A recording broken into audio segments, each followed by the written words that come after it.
ಗುರುಭ್ಯೋ ನಮಃ ಹರಿ ಓಂ.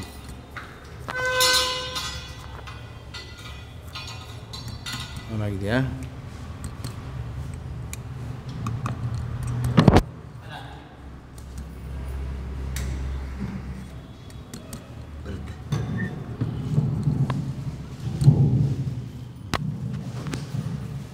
ಗುರುಭ್ಯೋ ನಮಃ ಹರಿ ಓಂ. ಆಪಾದಮೌಳಿಪರ್ಯಂತಂ ಗುರುಣಾಂ ಆಕೃತಿಂ ಸ್ಮರೇತ್ ತೇನ ವಿಘ್ನಾಃ ಪ್ರಣಶ್ಯಂತಿ ಸಿದ್ಧ್ಯಂತಿ ಚ ಮನೋರಥಾಃ. ಮಾಯಾವೇ ಪರಮಾನಂದಂ ತ್ಯಕ್ತ್ವಾ ವೈಕುಂಠಮುತ್ತಮಂ ಸ್ವಾಮಿ ಪುಷ್ಕರಣೇ ತೀರೆ ರಮಯಾ ಸಹ ಮೋದತೆ. ಕಲ್ಯಾಣಾದ್ಭುತಗಾತ್ರಾಯ ಕಾಮಿತಾರ್ಥಪ್ರದಾಯಿನೇ ಶ್ರೀಮದ್ವೆಂಕಟನಾಥಾಯ ಶ್ರೀನಿವಾಸಾಯ ತೇ ನಮಃ. ಜ್ಞಾನಾನಂದಮಯಂ ದೇಹಂ ನಿರ್ಮಲಂ ಸ್ಫಟಿಕಾಕೃತಿಂ ಆಧಾರಾಂ ಸರ್ವವಿದ್ಯಾನಾಂ ಹಯಗ್ರೀವೋಪಾಸ್ಮಹೇ. ಪೂಜ್ಯಾಯ ರಾಘವೇಂದ್ರಾಯ ಸತ್ಯಮೃತಾಯ ಚ ಭಜತಾಂ ಕಲ್ಪವೃಕ್ಷಾಯ ನಮತಾಂ ಕಾಮಧೇನೇ. ವಿಶ್ವೇಶತೀರ್ಥಸಶಿಷ್ಯಂ ವಾಕ್ಯಾರ್ಥಂ ಚತುರಂ ಪ್ರಿಯಂ ಪಾಟನೀಯಂ ಚ ಸಂಜಾತಂ ರಾಮಚಂದ್ರಗುರುಂ ಭಜೆ. ಗುರುಭ್ಯೋ ನಮಃ ಹರಿ ಓಂ. ನಾರಾಯಣಂ ನಮಸ್ಕೃತ್ಯ ನರಂ ಚೈವ ನರೋತ್ತಮಂ ದೇವೀಂ ಸರಸ್ವತೀಂ ವ್ಯಾಸಂ ತತೋ ಜಯಮುದೀರಯೇತ್. ಭೀಷ್ಮಪರ್ವದ ಮುಂದುವರೆದ ಭಾಗ. ಅತ್ಯಂತ ಜೀವರ ಸಂಸಾರದಲ್ಲಿ ಅತ್ಯಂತ ಅವಶ್ಯಕವಾದಂತಹ ಪರಮಾತ್ಮನ ಮಾತುಗಳು. ಗೀತಾಚಾರ್ಯನಾಗಿರ್ತಕ್ಕಂಥ ಭಗವಂತ ಭೀಷ್ಮಪರ್ವದಲ್ಲಿ ಈ ಎರಡು ರೂಪದಿಂದ ಸಜ್ಜನನ್ನು ಉದ್ಧಾರ ಮಾಡಬೇಕು ಅಂತ ತಾನು ತೀರ್ಮಾನ ಮಾಡಿದ್ದಾನೆ. ಒಂದು ಸಾಕ್ಷಾತ್ ವೇದವ್ಯಾಸ ದೇವರಾಗಿ 18 ಪುರಾಣಗಳು, ಮಹಾಪುರಾಣಗಳು, ಉಪಪುರಾಣಗಳು, ಶ್ರೀಮದ್ ಭಾಗವತಾದಿ ಶಾಸ್ತ್ರಗಳನ್ನು ರಚನೆಯನ್ನು ಮಾಡ್ತಾ ಅಲ್ಲಿ ಮಹಾಭಾರತವನ್ನು ರಚನೆ ಮಾಡಿದಾಗ ಅಲ್ಲಿ ಬಂದಂಥ ಈ ಒಂದು ನೆನ್ನೆ ತಿಳಿದಂತೆ ಅದ್ಭುತವಾದಂಥ ಒಂದು ಸಂದರ್ಭ ಈ ವಿಷ್ಣು ಸಹಸ್ರನಾಮ ಮತ್ತು ಶ್ರೀಮದ್ ಭಗವದ್ಗೀತೆ. ಯದ್ಯಪಿ ಯುದ್ಧದ ಪ್ರಕ್ರಿಯೆಗಳು ಇನ್ನೂ ಯುದ್ಧ ಆರಂಭ ಆಗೋದು ಭೀಷ್ಮಪರ್ವದಿಂದ. ನಿನ್ನೆ ಇದ್ರ ಬಗ್ಗೆ ಸುಮಾರು ವಿಚಾರನ ತಿಳಿದಿದ್ದೀರಾ. ಪ್ರಾರಂಭವಾದಂಥ ಅರ್ಜುನನ ಮನಸ್ಸಿನಲ್ಲಿ ಅನೇಕ ಗೊಂದಲಗಳು. ಈ ಗೊಂದಲಗಳು ಯಾಕೆ ಬರುತ್ತೆ ಅನ್ನೋದಕ್ಕೂ ತಿಳಿಸಿದ್ದಾನೆ ದೇವರು. ಮನಸ್ಸು ಯಾಕೆ ವ್ಯಾಕುಲತೆಗೊಳಗಾಗತ್ತೆ ಅಂತಂದರೆ, ಯಾವ ವ್ಯಕ್ತಿ ಅಥವಾ ಯಾವ ಜೀವಿ ಎಲ್ಲ ಕೆಲಸವನ್ನು ನಾನೇ ಮಾಡ್ತೀನಿ ಅಥವಾ ನಾನೇ ಎಲ್ಲವನ್ನ ಸರ್ವಕರ್ತ ನಾನೇ ಅನ್ನೋ ಒಂದು ಭಾವನೆಯಿಂದ ಪ್ರವೃತ್ತರಾದಾಗ ಮಾತ್ರ ವ್ಯಾಕುಲತೆ ಬರುತ್ತೆ. ಪ್ರಾಯಶಃ ಸಂಸಾರಾವಸ್ಥೆಯಲ್ಲಿರ್ತಕ್ಕಂಥ ಎಲ್ಲ ಜೀವರಾಶಿಗಳ ಒಂದು ಪರಿಸ್ಥಿತಿಯೂ ಇದೇ ಆಗಿದೆ.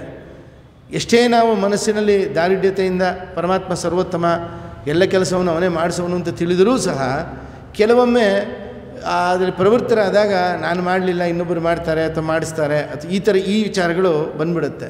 ಅರ್ಜುನ ಪರಿಸ್ಥಿತಿನೂ ಹಾಗೆ ಆಗಿದೆ. ಅಲ್ಲಿ ನಾನೇ ಯುದ್ಧ ಮಾಡಿ, ನಾನೇ ಅವ್ರನ್ನೆಲ್ಲ ಸಂಹಾರ ಮಾಡಿ, ನನ್ನ ಬಂಧುಗಳು, ಗುರುಗಳು, ಸ್ನೇಹಿತರು, ಇವ್ರನ್ನೆಲ್ಲ ದಾಯಾದಿಗಳು, ಇವ್ರನ್ನೆಲ್ಲ ಕೊಂದು ನಾನು ಅವರ ಒಂದು ರಕ್ತದೋಕುಡಿ ಮೇಲೆ ಸಾಮ್ರಾಜ್ಯವನ್ನು ಕಟ್ಟಬೇಕು, ಅದರಿಂದ ನಾನು ಸನ್ಯಾಸ ಸ್ವೀಕಾರ ಮಾಡ್ತೀನಿ, ಅದು ಸರಿಯಲ್ವಾ ಅಂತ ಪ್ರಶ್ನೆಗಳು ಬಂದಾಗ ಭಗವಂತ ಉತ್ತರ ಕೊಟ್ಕೊಂಡು ಬರ್ತಾ ಇದ್ದಾನೆ. ಮುಂದುವರೆದು ಭಗವಂತ ಮಾತಾಡ್ತಾ ಇದ್ದಾನೆ. ಇದಂ ತೇ ತು ಗುಖ್ಯವತಮಂ ಪ್ರವಕ್ಷ್ಯಾಮನುಸೂನಮೇ ಜ್ಞಾನ ವಿಜ್ಞಾನ ಸಹಿತಂ ಯಜ್ಞಾತ್ವ ಮೋಕ್ಷಸೆ ಅಶುಭಾತ್. ಸಂಸಾರಾವಸ್ಥೆಯಲ್ಲಿ ಅಶುಭವಾಗಿರ್ತಕ್ಕಂಥ ನಿನಗೆ ಏನೇನು ವಿಚಾರಗಳು ನಿನಗೆ ಬಂದಿದ್ದಾವೆ ಅದೆಲ್ಲ ನಾಶ ಆಗೋಗುತ್ತಪ್ಪ. ಇವಾಗ ನಾನು ಹೇಳ್ತಕ್ಕಂಥ ಜ್ಞಾನ ಮತ್ತು ವಿಜ್ಞಾನ ಸಹಿತವಾಗಿರ್ತಕ್ಕಂಥ, ಅಂದರೆ ನೀನು ಯಾವುದೇ ರೀತಿಯ ಉತ್ತಮಾಧಿಕಾರಿ, ಜೊತೆಯಲ್ಲಿ ನನ್ನ ಮಿತ್ರ, ಸಖ, ಬಂಧು ಎಲ್ಲ ಆಗಿದೆಯಾ ನೀನು. ಈ ಜ್ಞಾನವನ್ನು ನಾನು ನಿನಗೆ ಉಪದೇಶ ಮಾಡ್ತೀನಿ. ಈ ಏನು ನಿನಗೆ ಅಶುಭವಾಗಿರ್ತಕ್ಕಂಥ ವಿಚಾರಗಳು ನಿನ್ನ ಮನಸ್ಸಿನಲ್ಲಿ ಬಂದಿದೆ ಅದನ್ನು ನೀನು ಮುಕ್ತನಾಗ್ಬಿಡ್ತೀಯ. ನಿನಗೆ ಅದರ ಒಂದು ಪ್ರಭಾವಕ್ಕೆ ಒಳಗಾಗದೇ ಇರೋಂಗೆ ನಾನು ಹೇಳ್ತಕ್ಕಂಥ ತತ್ವೋಪದೇಶದಿಂದ ನಿನ್ನ ಮನಸ್ಸು ತಿಳಿಯಾಗುತ್ತೆ ಅಂತ ಹೇಳಲಿಕ್ಕೆ ಆರಂಭ ಮಾಡ್ತಾ ಇದ್ದಾನೆ. ವಿದ್ಯೆಗಳಲ್ಲಿ ಅತ್ಯಂತ ಶ್ರೇಷ್ಠವಾದ ವಿದ್ಯೆ ಇದು ಅಂತ ಹೇಳ್ತಾ ಇದ್ದಾನೆ. ಮತ್ತು ಅತ್ಯಂತ ಗುಹ್ಯತಮವಾಗಿರ್ತಕ್ಕಂಥದ್ದು, ರಹಸ್ಯವಾಗಿರೋದು. ಏನು ರಹಸ್ಯ ಇದೆ ಇದರಲ್ಲಿ? ಪರಮಾತ್ಮ ಸರ್ವೋತ್ತಮ ಅನ್ನೋ ವಿಚಾರ ರಹಸ್ಯ, ಅದನ್ನು ಯಾಕೆ ಮುಚ್ಚಿಡಬೇಕು ಅಂತ ಪ್ರಶ್ನೆ. ಪರಮಾತ್ಮ ಸರ್ವೋತ್ತಮ ಅನ್ನೋ ವಿಚಾರ ಜಗಜ್ಜಾಹಿರವಾಗಿರ್ತಕ್ಕಂಥದ್ದು, ಮುಚ್ಚಿಡೋದೇನು ಅಂತ. ಇಲ್ಲಿ ಎರಡು ವಿಚಾರ, ಒಂದು ಜ್ಞಾನ ಮತ್ತು ವಿಜ್ಞಾನ, ವಿಶೇಷ ಜ್ಞಾನ ಅಂತ. ಸಾಮಾನ್ಯ ಜ್ಞಾನ ಪರಮಾತ್ಮ ಸರ್ವೋತ್ತಮ ಅಂತ. ಆದರೆ ಪರಮಾತ್ಮ ಹೇಗೆ ಸರ್ವೋತ್ತಮ ಅಂತ ತಿಳ್ಕೊಳ್ಳೋದಿದೆಯಲ್ಲ, ಅದು ವಿಶೇಷ ಜ್ಞಾನ. ಅದು ಸಾಮಾನ್ಯವಾಗಿ ನಮಗೆ ಬರೋಲ್ಲ. ನಾವು ಹೇಳ್ತಿರ್ತೀವಿ ಪರಮಾತ್ಮ ಸರ್ವೋತ್ತಮ ಅಂತ ಬಾಯಿನಲ್ಲಿ ಹೇಳ್ತಾ ಇರ್ತೀವಿ, ಅನೇಕ ಸಂದರ್ಭಗಳಲ್ಲಿ ಘೋಷಣೆಗಳು ಕೂಗ್ತಾ ಇರ್ತೀವಿ. ಯಾರು ಬಂದ್ಬಿಟ್ಟು ಹೇಗಪ್ಪ ಪರಮಾತ್ಮ ಸರ್ವೋತ್ತಮ ಅಂದರೆ ಸ್ವಲ್ಪ ಯೋಚನೆ ಮಾಡಬೇಕಾದ್ರೆ ಉತ್ತರ ಕೊಡಬೇಕಾದ್ರೆ. ಅಂದರೆ ಪರಮಾತ್ಮನ ಗುಣಗಳನ್ನು ನಾವು ಚಿಂತಿಸಿ ಮನಸ್ಸಿನಲ್ಲಿ ಧಾರಣೆ ಮಾಡಿಕೊಂಡು ಇವನು ಸರ್ವೋತ್ತಮ ಅಂತ ಅದು ನಮಗೆ ಪೂರ್ತಿ ಅದರ ತಿಳುವಳಿಕೆ ಬಂದಾಗ ಮಾತ್ರ ಪರಮಾತ್ಮನ ಗುಣಗಳ ಬಗ್ಗೆ ತಿಳ್ಕೊಳ್ಳಿಕ್ಕೆ ಆಗತ್ತೆ. ಅದಕ್ಕೆ ಪರಮಾತ್ಮ ಹೇಳ್ತಾ ಇದ್ದಾನೆ, ಅತ್ಯಂತ ಶ್ರೇಷ್ಠ ಪವಿತ್ರವಾಗಿರ್ತಕ್ಕಂಥದ್ದು ಯೋಗಿಗಳಿಗೆ ಇದು ನೇರವಾಗಿ ತಿಳಿಯಲ್ಪಡೆಯುತ್ತಪ್ಪ. ಯಾಕೆಂದರೆ ಯಾವ ಯೋಗಿಗಳು ನೆನ್ನೆ ತಿಳಿದಂತೆ ಇದು ಧ್ಯಾನ ಯೋಗಸ್ಥರಾಗಿರ್ತಕ್ಕಂಥವ್ರಿಗೆ ಧರ್ಮವನ್ನು ಆರಂಭ ಮಾಡಲಿಕ್ಕೆ ಅಥವಾ ಧರ್ಮದಲ್ಲಿ ನಾವು ಪ್ರವೃತ್ತರಾಗಲಿಕ್ಕೆ ಸಾಧಕವಾಗಿರ್ತಕ್ಕಂಥದ್ದು. ಮತ್ತು ಅವ್ಯಯ, ಇದು ನಾಶ ಆಗ್ತಾ ಇರ್ತಕ್ಕಂಥದ್ದು. ಇದು ಸುಲಭವಾಗಿ ಈ ವಿಚಾರವನ್ನು ನೀವು ಮಾಡ್ಬೋದು ಅಂತ ಇದ್ದಾನೆ ದೇವರು. ಇದಕ್ಕೇನು ಹೆಚ್ಚು ಶ್ರಮ ಇಲ್ಲ ಅಂತ ಏನು ಅದಕ್ಕೆ ಹೇಳ್ಕೊಂಡು ಬರ್ತಾ ಇದ್ದಾನೆ ದೇವರು. ಇಡೀ ಜಗತ್ತು ನನ್ನಿಂದ ವ್ಯಾಪ್ತವಾಗಿದೆ. ಪರಮಾತ್ಮ ಸರ್ವತ್ರ ವ್ಯಾಪ್ತ ಅನ್ನೋ ಮಾತು ನಾವು ಆಡ್ತಾ ಇರ್ತೀವಿ. ಸರ್ವತ್ರ ವ್ಯಾಪ್ತ, ಸರ್ವೋತ್ತಮ, ಸರ್ವಜ್ಞ ಈ ಮಾತುಗಳು ಸಾಮಾನ್ಯವಾಗಿ ಆಡ್ತಿರ್ತೀವಿ. ಇದರಲ್ಲಿ ಒತ್ತು ಕೊಟ್ಟು ಈ ಅರ್ಥವನ್ನು ತಿಳ್ಕೊಳ್ಳೋ ಪ್ರಯತ್ನವನ್ನು ಪಟ್ಟಾಗ ಇಡೀ ಜಗತ್ತು ನನ್ನಿಂದ ವ್ಯಾಪ್ತವಾಗಿದೆ ಅಂದರೆ ಎಲ್ಲರೂ ನನ್ನ ಅಧೀನ, ನಾನು ಯಾರ ಅಧೀನನೂ ಅಲ್ಲ. ಇಡೀ ಜಗತ್ತು ನನ್ನನ್ನು ಆಶ್ರಯಿಸಿಕೊಂಡಿದೆ. ಪರಮಾತ್ಮ ಆಧಾರ. ನಚಮತ್ಸಾನಿ ಭೂತಾನಿ ಪಶ್ಚಿಮೇ ಯೋಗಮೈಶ್ವರಂ ಹೇಳ್ತಾ ಇದ್ದಾನೆ. ಇಡೀ ಎಲ್ಲ ಜಗತ್ತು ನನ್ನನ್ನು ಆಶ್ರಯಿಸಿಕೊಂಡಿದ್ದರೂ ಸಹ ಆ ಜಗತ್ತು ನನ್ನಲ್ಲಿ ಇದೆ ಅಂತಂತ ಮಟ್ಟಕ್ಕೆ ನಾನು ಅದರ ವಿಕಾರಕ್ಕೆ ಒಳಗಾಗೋದಿಲ್ಲ. ಅಂದರೆ ಏನು ವಿಷಯ ಪದಾರ್ಥಗಳಿದ್ದಾವೆ ಅದರಿಂದ ನಾನು ವಿಕಾರ ಆಗೋದಿಲ್ಲ. ಸಾಮಾನ್ಯವಾಗಿ ಈ ಶುಕ್ಲ ಶೋಣಿತ ಸಂಬಂಧದಿಂದ ಬಂದಂಥ ಅಸ್ಮದಾದಿಗಳು ಬಹಳ ಬೇಗ ವಾತಾವರಣದ ಪ್ರಭಾವಕ್ಕೆ ಒಳಗಾಗ್ಬಿಡ್ತೀವಿ. ಯಾವುದೇ ಒಂದು ವಾತಾವರಣ, ಅದು ಪರಮಾತ್ಮನ ಸಂಕಲ್ಪದಿಂದ, ಇಚ್ಛೆಯಿಂದ ಸಜ್ಜನರ ಸಹವಾಸ ಇತ್ಯಾದಿಗಳು ಬಂದುಬಿಟ್ರೆ ಒಳ್ಳೆಯದು. ಕೆಲವೊಮ್ಮೆ ಏನಾಗುತ್ತೆ, ನಮ್ಮಲ್ಲಿ ದುಷ್ಟತನದ ಬೆಳವಣಿಗೆ ಯಾವ ಮಟ್ಟಕ್ಕೆ ಹೋಗಿರುತ್ತೆ ಅಂತ ನಮಗೆ ಗೊತ್ತಿರಲ್ಲ, ಅಪ್ರವೃತ್ತರಾಗಿಬಿಟ್ಟಿರ್ತೀವಿ. ನಾನು ಎಲ್ಲವನ್ನು ಜಾಣನೆ ಮಾಡಿದ್ದೇನೆ, ಆದರೆ ನನಗೆ ಅದ್ರ ಪ್ರಭಾವಕ್ಕೆ ನಾನು ಒಳಗಾಗೋದಿಲ್ಲ. ಮಮಾತ್ಮ ಭೂತಭಾವನಃ. ಆದರೂ ಪಂಚಮಹಾಭೂತಗಳು ನನ್ನಲ್ಲಿ ಇದ್ದಾವೆ, ಅಂದರೆ ನಾನನ್ನು ಧಾರಣೆ ಮಾಡಿದ್ದೀನಿ ಅಂತ. ಚೇತನ ಅಚೇತನಾತ್ಮಕವಾಗಿ ಚೇತನ ಜಡಾತ್ಮಕವಾಗಿರ್ತಕ್ಕಂಥ ಇಡೀ ಜಗತ್ತು ನನ್ನಲ್ಲಿ ಅಡಗಿದೆ. ವಿಚಾರಗಳನ್ನು ಶ್ರೀಮದ್ ಟೀಕಾಕೃತ್ಪಾದರು ಪ್ರಮೇಯ ದೀಪಿಕದಲ್ಲೂ, ಶ್ರೀಮದಾಚಾರ್ಯರು ಗೀತಾ ಭಾಷ್ಯ ಮತ್ತು ಗೀತಾ ತಾತ್ಪರ್ಯದಲ್ಲಿ ಅದ್ಭುತವಾಗಿ ವರ್ಣನೆಯನ್ನು ಮಾಡ್ತಾರೆ. ಇದಕ್ಕೊಂದು ದೃಷ್ಟಾಂತವನ್ನು ಕೊಡ್ತಾನೆ ಪರಮಾತ್ಮ. ಹೇಗೆ ನಾನು ಎಲ್ಲರ ಸಂಪರ್ಕದಲ್ಲಿ, ನನ್ನ ಸಂಪರ್ಕದಲ್ಲಿ ಎಲ್ಲರೂ ಇದ್ದಾರೆ, ಸಕಲ ಜೀವರಾಶಿಗಳು, ಚರಾಚರಾತ್ಮಕವಾಗಿರ್ತಕ್ಕಂಥ ಜಗತ್ತಿದೆ, ಆದರೆ ಆ ಪ್ರಭಾವಕ್ಕೆ ಯಾಕೆ ಒಳಗಾಗಲ್ಲ, ಇದು ಹೇಗೆ ಸಾಧ್ಯ ಇದು ಅಂತ ಪ್ರಶ್ನೆ ಬಂದರೆ ಅದಕ್ಕೊಂದು ಉತ್ತರ ಕೊಡ್ತಾ ಇದ್ದೆ ನಾನು. ಯಥಾ ಆಕಾಶಸ್ಥಿತ ನಿತ್ಯಂ ವಾಯು ಸರ್ವತ್ರ ಆಕಾಶದಲ್ಲಿ ಇರತಕ್ಕಂಥ ಒಂದು ಪದಾರ್ಥ, ಆದರೆ ಯಾವುದೇ ಗುಣಗಳಿಗೆ ಲೇಪ ಹೊಂದೋದಿಲ್ಲ. ಉದಾಹರಣೆಗೆ ನಾವು ಸುಗಂಧಭರಿತವಾಗಿರ್ತಕ್ಕಂಥ ಒಂದು ಗಾಳಿ ನಮಗೆ ಬೀಸಿದಾಗ ಆ ಸುಗಂಧವನ್ನು ನಾವು ಅನುಭವಿಸ್ತೀವಿ. ನಮಗೆ ಗ್ರಹಣೇಂದ್ರಿಯ ಅದನ್ನು ಗ್ರಹಣ ಮಾಡುತ್ತೆ. ಸೌರಭ ಮತ್ತು ಶೈತ್ಯ, ಥಂಡಿ ತನುವು, ಔಷ್ಣತ್ವ, ಬೆಂಕಿ ಇತ್ಯಾದಿಗಳಿಂದ ಇವೆಲ್ಲವೂ ನಮಗೆ ಗಾಳಿಯಿಂದ ಬರ್ತಕ್ಕಂಥದ್ದು ಅಲ್ವಾ.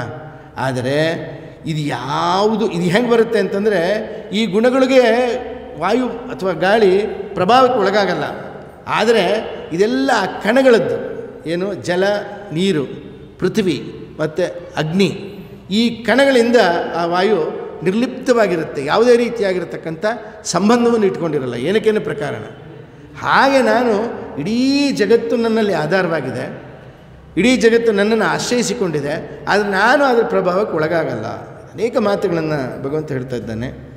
ಇಲ್ಲಿ ಜೀವರು, ಎಲ್ಲ ಜೀವರುಗಳು, ಸರ್ವಜೀವರಾಶಿಗಳು ಕಲ್ಪಾಂತರ ಲಯ ಆದಾಗ, ಕ್ಷಯ ಆದಾಗ ನನಗೆ ಅಧೀನವಾಗಿರ್ತಕ್ಕಂಥ ಪ್ರಕೃತಿಯನ್ನು ಪ್ರವೇಶ ಮಾಡ್ತಾರೆ. ಅಂದರೆ ಮೂಲ ಪ್ರಕೃತಿ, ಜಡ ಪ್ರಕೃತಿ ಎರಡೂ ಭಗವಂತನ ಅಧೀನ, ಅಲ್ಲಿ ಪ್ರವೇಶ ಮಾಡ್ತಾರೆ. ಕಲ್ಪದ ಆದಿಯಲ್ಲಿ ಮತ್ತೆ ಪುನಃ ನಾನು ಜೀವರನ್ನು ಸೃಷ್ಟಿ ಮಾಡ್ತೀನಿ. ತ್ರಿಗುಣಾತ್ಮಕವಾಗಿರ್ತಕ್ಕಂಥ ಈ ಪ್ರಕೃತಿಯನ್ನು ಅಧಿಷ್ಠಾನ ಮಾಡಿಕೊಂಡು, ಆಶ್ರಯ ಅಲ್ಲ ಅಧಿಷ್ಠಾನ ಮಾಡಿಕೊಂಡು ಅಸ್ವತಂತ್ರವಾಗಿರ್ತಕ್ಕಂಥ ಈ ಜಗತ್ತನ್ನು ನಾನು ಸೃಷ್ಟಿ ಮಾಡ್ತೀನಪ್ಪ. ಈ ಜಗತ್ತು ನನ್ನಿಂದಲೇ ಇದು ಸೃಷ್ಟಿಗೆ ಒಳಗಾಗತ್ತೆ. ಈ ಜಗತ್ತು ಅನಾದ್ಯನಂತ ಕಾಲದಿಂದ ಉಂಟಾಗ್ತಾ ಇರುತ್ತೆ. ಕಾಲತಃ ಅಂದರೆ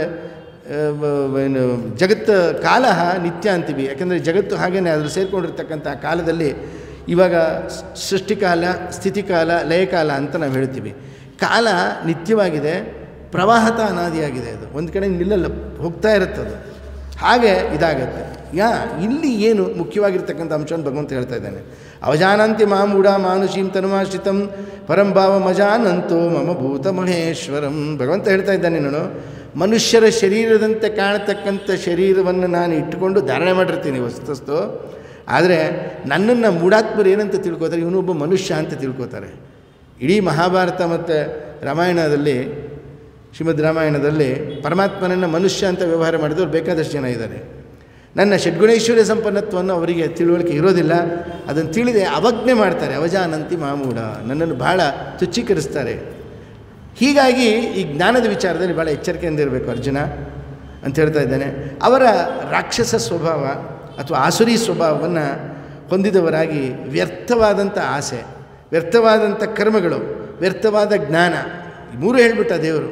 ಇದು ಮೂರನ್ನೂ ಹೊಂದಿ ವ್ಯರ್ಥವಾದ ಚೇತಸ್ಸನ್ನು ಅವರು ಹೊಂತಾರವರು.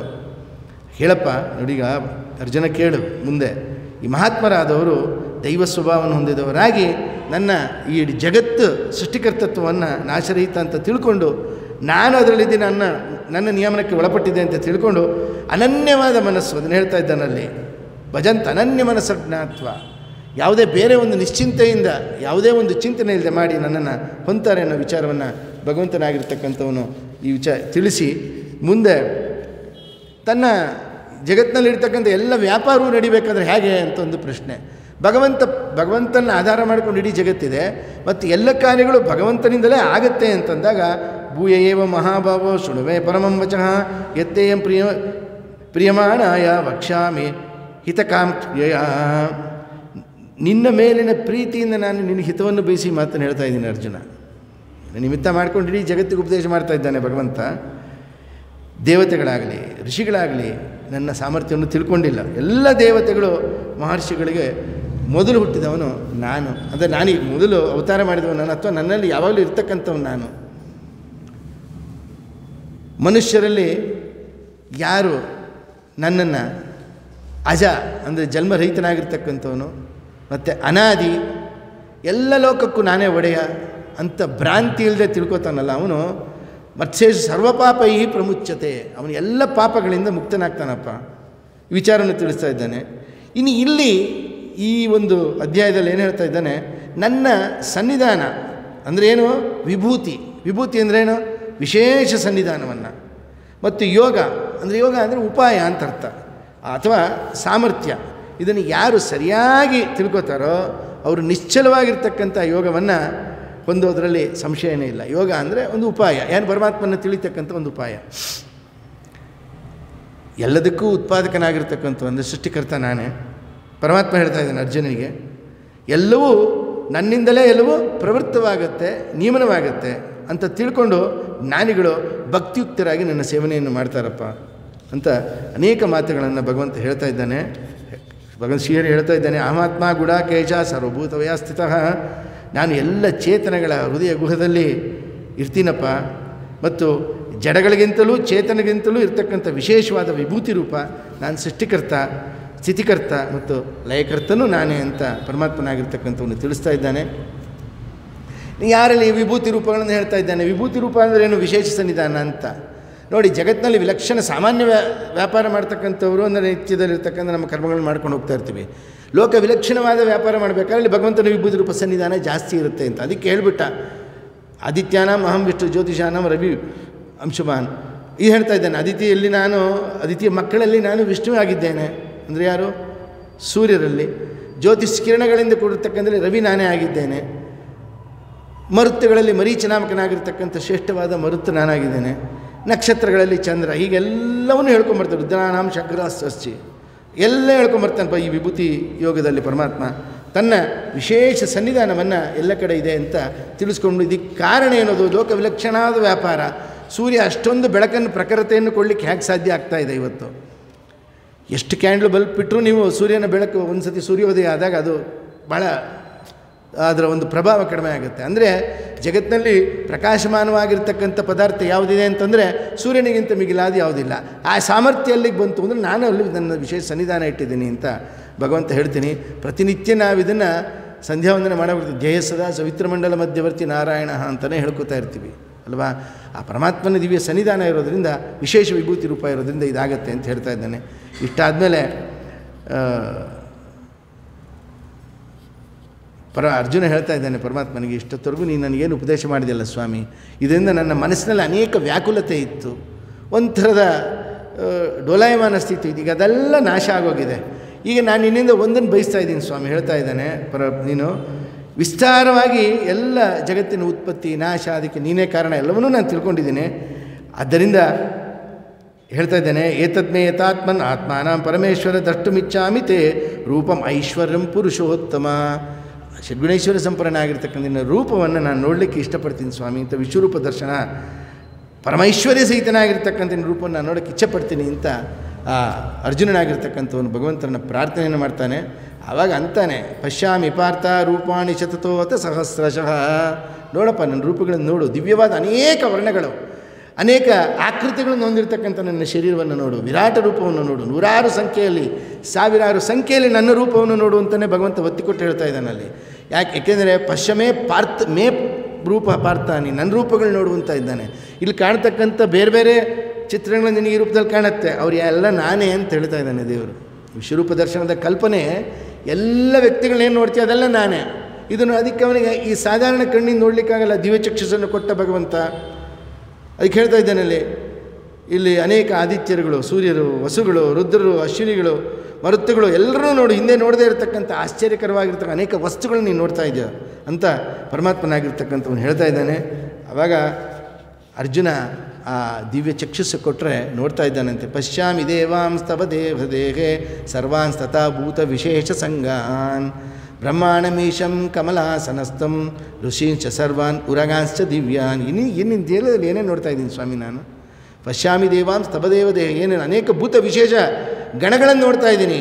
ಕಮಲಾಸನದಲ್ಲಿರ್ತಕ್ಕಂಥ ಚತುರ್ಮುಖ ಬ್ರಹ್ಮದೇವರನ್ನು ಮೇಲೆ ಕೂಡಿಸ್ಕೊಂಡಿರ್ತಕ್ಕಂಥ ರುದ್ರದೇವರನ್ನು, ಋಷಿಗಳನ್ನು, ಎಲ್ಲ ದಿವ್ಯವಾದ ಸರ್ಪಗಳನ್ನು ನೋಡ್ತಾ ಇದ್ದೀನಿ ನಿನ್ನ ಶರೀರದಲ್ಲಿ.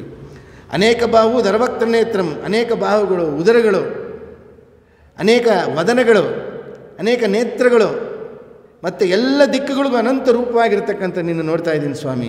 ಸ್ವಾಮಿ ಪಶ್ಯಾಮಿ ವಿಶ್ವೇಶ್ವರ ವಿಶ್ವರೂಪ ಅಂತ ಹೇಳ್ತಾ ಇದ್ದಾನೆ. ನಿನ್ನ ರೂಪಕ್ಕೆ ಯಾವುದು ನಾಂತ್ಯಂ ನ ಮಧ್ಯಂ ನ ಪುನಸ್ತವಾದಿಂ, ಆದಿ ಇಲ್ಲ, ಅಂತ್ಯ ಇಲ್ಲ, ಮಧ್ಯ ಇಲ್ಲ. ನಿನಗೆ ಎಲ್ಲಿ ಆರಂಭ ಆಯಿತು ಗೊತ್ತಿಲ್ಲ, ಎಲ್ಲಿ ಅಂತ್ಯ ಆಗುತ್ತೆ ಗೊತ್ತಿಲ್ಲ ಪರಮಾತ್ಮನ ರೂಪಗಳಿಗೆ. ಹೀಗೆ ನಾನು ಕಾಣ್ತಾ ಇಲ್ಲ. ಹೀಗೆ ಪರಮಾತ್ಮನ ಆ ವಿಶ್ವರೂಪ ದರ್ಶನವನ್ನು ಮಾಡಿ ಧನ್ಯನಾಗಿರ್ತಕ್ಕಂಥ ಅರ್ಜುನ ಕಡೆಯಲ್ಲಿ ಹೇಳ್ತಾನೆ, ಸ್ವಾಮಿ ನಾನು ಇನ್ನು ತೀಕ್ಷ್ಣತೆಯನ್ನು ನಾನು ನೋಡಲಿಕ್ಕೆ ಆಗ್ತಾಯಿಲ್ಲ ಸ್ವಾಮಿ. ಯಾಕೆಂದರೆ ಅತ್ಯಂತ ಪ್ರಖರತೆಯಿಂದ ಕೂಡಿರ್ತಕ್ಕಂಥ ಈ ರೂಪ ನನ್ನ ಕಣ್ಣನ್ನು ಕುಗ್ತಾ ಇದೆ. ನನಗಿದು ತುಂಬ ಹೊತ್ತು ನೋಡೋ ಸಾಮರ್ಥ್ಯ ಇಲ್ಲ, ತುಂಬ ಹೊತ್ತು ನಾನು ನೋಡಲಿಕ್ಕಾಗಲ್ಲ, ಉಪಸಂಹಾರ ಮಾಡಿ ಈ ರೂಪನ್ನು ಅಂತ ಕೇಳ್ಕೊತಾನೆ. ಉತ್ತಮಾಧಿಕಾರಿ ಇಂದ್ರಾಂಶ ಸಂಭೂತನಾಗಿರ್ತಕ್ಕಂಥ ಅರ್ಜುನ. ಇನ್ನು ಸಾಮಾನ್ಯರು ನೋಡಲಿಕ್ಕಾಗತ್ತೆ ಪರಮಾತ್ಮನ ದಿವ್ಯ ತೇಜಸ್ಸು.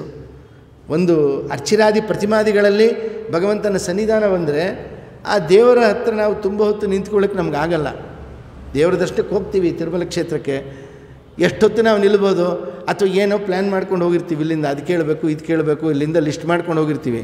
ಅಲ್ಲಿ ಹೋಗಿ ಹಿಂಗೆ ಬರೋದ್ರಲ್ಲಿ ದರ್ಶನ ಆಗೋಗಿ ಕ್ಷಣಾರ್ಧದಲ್ಲಿ ಎಲ್ಲವೂ ಮರ್ತೋಗುತ್ತೆ, ಏನೂ ಗೊತ್ತಾಗಲ್ಲ. ಪರಮಾತ್ಮನ ಅರ್ಚಿರಾದಿ ಪ್ರತಿಮಾದಲ್ಲಿ ಅವನಲ್ಲಿ ಅದು ಶಿಲಾವದೃಶ್ಯತೆ ಹರಿ ನಮ್ಮಂಥ ಅವ್ರಿಗಷ್ಟೇ. ಆದರೆ ಪರಮಾತ್ಮ ಸಾಕ್ಷಾತ್ತಾಗಿ ಅಲ್ಲಿರ್ತಕ್ಕಂಥ ರೂಪ ಅದನ್ನು ನೋಡಲಿಕ್ಕೆ ಆಗ್ತಾಯಿಲ್ಲ ನಮಗೆ ಅಲ್ವಾ. ಇನ್ನು ಸ್ವಯಂ ತಾನು ಈ ವಿಶ್ವರೂಪ ದರ್ಶನವನ್ನು ನೋಡಿಸಿದ್ರೆ ಅರ್ಜುನ ಸಾಮಾನ್ಯ ಅಧಿಕಾರಿ ಅಲ್ಲ, ಅವನಿಗೂ ಇದನ್ನು ನೋಡಲಿಕ್ಕಾಗಲ್ಲ. ಅಂದರೆ ಕೇಳ್ಕೊತಾನೆ ಅವನು ಉಪಸಂಹಾರ ಮಾಡುವಂಥ ಪರಮಾತ್ಮ ಆ ದಿವ್ಯ ದೃಷ್ಟಿಯನ್ನು ಮತ್ತೆ ಅವನ ರೂಪವನ್ನು ಉಪಸಂಹಾರ ಮಾಡಿ ಮೊದಲನಂತೆ ಆಗ್ತಾನೆ. ಇನ್ನು ಅನೇಕ ವಿಚಾರಗಳನ್ನು ಭಗವಂತ ಇಲ್ಲಿ ತಿಳಿಸಿಕ್ಕೆ ಹೇಳ್ತಾ ಇದ್ದಾನೆ ಅರ್ಜುನನಿಗೆ. ನೋಡಪ್ಪ ಅರ್ಜುನ, ನಾನು ಹೇಳ್ತಾ ಇದ್ದೀನಿ ಇಲ್ಲಿ, ಯಾವ ಜ್ಞಾನವನ್ನು ಪಡೆದಂಥ ಅನೇಕ ಋಷಿಗಳು ಶ್ರೇಷ್ಠವಾದ ಸಿದ್ಧಿಯನ್ನು ಪಡೆದ್ರಿಂದ ಮುಕ್ತರಾಗ್ತಾರಲ್ಲ, ಅಂಥ ಜ್ಞಾನಗಳಲ್ಲಿ ಶ್ರೇಷ್ಠವಾಗಿರ್ತಕ್ಕಂಥ ಏನಿದೆ ಜ್ಞಾನವನ್ನು ನಿನಗೆ ಮತ್ತೆ ಉಪದೇಶ ಮಾಡ್ತೀನಿ. ಈ ಜ್ಞಾನವನ್ನು ತಿಳ್ಕೊಂಡು ಆಶ್ರಯಿಸಿದಂಥವರು ಏನು ಮಾಡ್ತಾಯಿದ್ದಾರಲ್ಲಿ, ಸೃಷ್ಟಿಕಾಲದಲ್ಲಿ ಮತ್ತೆ ಹುಟ್ಟೋದಿಲ್ಲ, ಮತ್ತು ಪ್ರಳಯ ಕಾಲದಲ್ಲಿ ಮರಣರೂಪವಾಗಿರ್ತಕ್ಕಂಥ ವ್ಯತೆಯನ್ನು ಹೊಂದೋದಿಲ್ಲ. ಅಂದರೆ ಮತ್ತೆ ಸಂಸಾರಕ್ಕೆ ಬರೋದೇ ಇಲ್ಲ ಅಂತ. ಮಮ ಯೋನಿನ್ ಮಹದ್ಬ್ರಹ್ಮ ತಸ್ಮಿನ್ ಗರ್ಭಂ ದದಾಮ್ಯಹಂ. ಮುಖ್ಯಾಭಿಮಾನಿಯಾಗಿರ್ತಕ್ಕಂಥ ವೇದಾಭಿಮಾನಿಯಾಗಿರ್ತಕ್ಕಂಥ ರಮಾದೇವಿ ಏನಿದ್ದಾಳೆ, ಅವಳಲ್ಲಿ ನಾನು ಗರ್ಭದಾನ ಮಾಡ್ತೇನೆ. ಅನಂತರ ಎಲ್ಲ ಜೀವರ ಉತ್ಪತ್ತಿ ಆಗುತ್ತೆ. ಎಲ್ಲ ಯೋನಿಗಳಲ್ಲಿ ಏನು ಈ ಉತ್ಪತ್ತಿ ಸಂಭವ ಆಗುತ್ತಲ್ಲ, ಸರ್ವಯೋನೀಶು ಕೌಂತೆಯ ಮೂರ್ತಯ ಸಂಭವಂತಿಯ ಹೇಳ್ತಾ ಇದ್ದಾನೆ.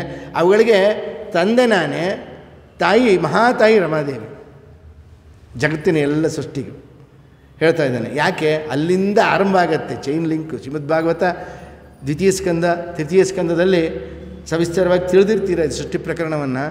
ಎಷ್ಟು ಅದ್ಭುತವಾಗಿ ಭಗವಂತ ತನ್ನ ಅಚಿಂತ್ಯ ಅದ್ಭುತ ಶಕ್ತಿಯಿಂದ ಸಕಲ ಜೀವರಾಶಿಗಳು ತನ್ನ ಪ್ರವೇಶ ಮಾಡಿ ಈ ಒಂದು ಸೃಷ್ಟಿ ಕಾರ್ಯವನ್ನು ತಾನು ಪ್ರವೃತ್ತ ಮಾಡ್ತಾ ಇದ್ದಾನೆ. ಹೇಳ್ತಾ ಇದ್ದಾನೆ ಏನು, ಪ್ರಕೃತಿಜನ್ಯವಾಗಿರ್ತಕ್ಕಂಥ ಸತ್ವ ರಜಸ್ಸು ತಮ ಅಂತಕ್ಕಂಥ 3 ಗುಣಗಳು ಶಾಶ್ವತವಾದ ಜೀವನನ್ನು ದೇಹದಲ್ಲಿ ಬಂಧನ ಮಾಡಿಬಿಡುತ್ತಪ್ಪ. ಅದು ಪ್ರಕೃತಿ ಗುಣ, ಅದನ್ನು ಮೀರಲಿಕ್ಕಾಗಲ್ಲ. ಅದನ್ನು ಹೇಳ್ತಾ ಇದ್ದಾನೆ. ಅದರಲ್ಲಿ ಸತ್ವ ನಿರ್ಮಲವಾಗಿರುತ್ತೆ, ಅತ್ಯಂತ ಪ್ರಕಾಶತೆಯನ್ನು ಕೊಡುತ್ತೆ, ದೋಷರಹಿತ.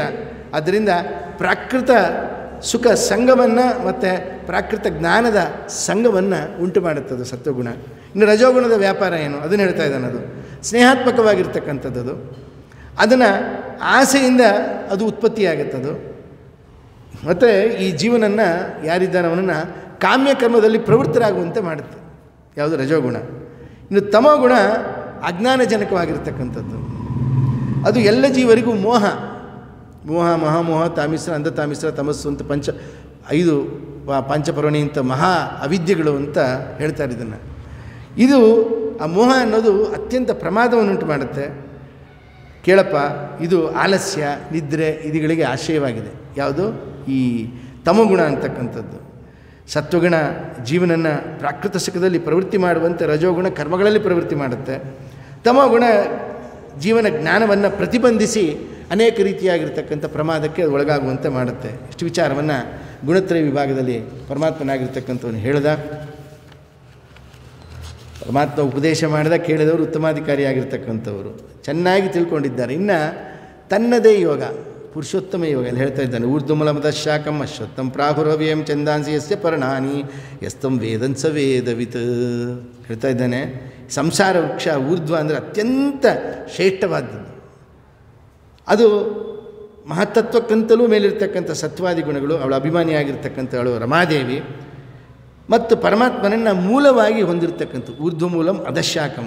ಕೊಂಬೆ ಸ್ಥಾನದಲ್ಲಿರ್ತಕ್ಕಂಥದ್ದು ಋಷಿಗಳು, ಮನುಷ್ಯ, ಪಶು, ಪಕ್ಷಿ, ದೈತ್ಯ ಇತ್ಯಾದಿ ಅನೇಕ ಯೋನಿಗಳು ಇಲ್ಲಿರ್ತಾವಪ್ಪ. ಅದು ಒಂದೇ ರೀತಿ ಇರೋದಿಲ್ಲ, ಅಲ್ಲಿ ವ್ಯತ್ಯಾಸ ಇರುತ್ತೆ. ಜೀವ ಭೇದ ಇದೆಯಲ್ಲ. ಹಾಗೆ ಈ ವೃಕ್ಷಕ್ಕೆ ಅಶ್ವತ್ಥ ಅಂತ ಹೆಸರು. ಯಾಕಂದರೆ ಇವತ್ತಿದ್ದಂಗೆ ನಾಳೆ ಇರಲ್ಲ, ಬದಲಾವಣೆ ಆಗ್ತಾ ಇರ್ತದೆ. ಈ ವೃಕ್ಷಕ್ಕೆ ಎಲೆಗಳಿದೆಯಲ್ಲ, ಅದೇ ಎಲೆಗಳು, ವೇದಗಳೇ ಎಲೆಗಳು. ಅಶ್ವತ್ಥ ವೃಕ್ಷಕ್ಕೆ ಎಲೆಗಳು ಏನಂದರೆ ವೇದಗಳು. ಇದನ್ನು ಹೇಳ್ತಾ ಇದ್ದಾನೆ ಪರಮಾತ್ಮ. ಇನ್ನು ಈ ವೃಕ್ಷದ ಕೊಂಬೆ ಸತ್ಯಲೋಕದಿಂದ ಆರಂಭ ಮಾಡಿಕೊಂಡು ಮನುಷ್ಯಲೋಕದವರೆಗೆ, ಮನುಷ್ಯಲೋಕದಿಂದ ಆರಂಭ ಮಾಡಿಕೊಂಡು ಪಾತಾಳ ಲೋಕದವರೆಗೆ ಹರಡ್ಕೊಂಡಿದೆಯಂತೆ. ಯಾಕೆಂದರೆ ಊರ್ಧ್ವಮೂಲಂ ಅಧಶಾಖಂ, ಕೆಳಗಡೆಗೆ ಬಂದಿರೋದು, ಉಲ್ಟಾ ಇದೆ. ಕೊಂಬೆಗಳು ರೂಪ ರಸ ಈ ಏನು ತನ್ಮಾತ್ರೆಗಳಿದ್ದಲ್ಲ ಅದರಿಂದ ಅಭಿವೃದ್ಧಿ ಹೊಂದಿ ಮತ್ತೆ ಚಿಗುರುತ್ತಂಥದ್ದು. ತ್ರಕ್ ಚಂದನಾನಿ, ಚಿಗುರನ್ನು ಹೊಂದಿದೆ. ಕೆಳಭಾಗದಲ್ಲಿ ಈ ಶಾಖೆ ಇದೆಯಲ್ಲ, ಸಂಧಿ ಆಗಿದೆ. ಉತ್ತಮ ಅಧಮ ಮಧ್ಯಮ ಜೀವರೇನಿದ್ದಾರೆ ಅವರೆಲ್ಲ ಅವರನ್ನು ಯೋಗ್ಯತೆಯನ್ನು ಅನುಸರಿಸಿ ಅದೃಷ್ಟ ಪದಾರ್ಥಗಳು, ಕಣ್ಣು ಕಾಣದೇ ಇರೋದು ಯಾವುದು? ಪಾಪ ಪುಣ್ಯ. ನಮ್ಮ ಕಣ್ಣು ಕಾಣಲ್ಲ, ಅದು ಪಾಪ ಪುಣ್ಯ ಯಾರೂ ನೋಡಿಲ್ಲ, ಅದರ ಅನುಭವ ಮಾತ್ರ ನಮಗಾಗ್ತಾ ಇದೆ. ಆಯಿತಾ?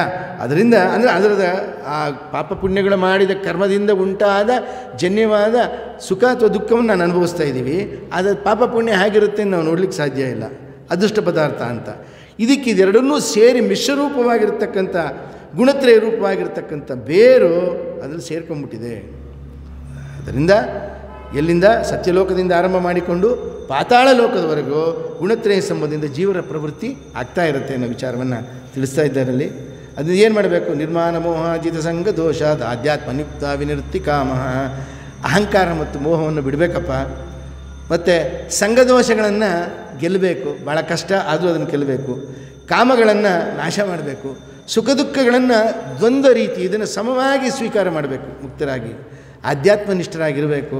ಶಾಶ್ವತವಾಗಿರ್ತಕ್ಕಂಥ ಯಾರು ಹೊಂದಲಿಕ್ಕೆ ಸಾಧ್ಯನಾಗಿರ್ತಕ್ಕ ಜ್ಞೇಯಂ ಗಮ್ಯಂ ಯಾರು ಪರಮಾತ್ಮ, ಅವನನ್ನು ಅಂಥವ್ರು ಹೊಂದ್ತಾರೆ ಅಂತ ಭಗವಂತನಾಗಿರ್ತಕ್ಕಂಥವನು ತಿಳಿಸ್ಕೊಡ್ತಾ ಇದ್ದಾನೆ.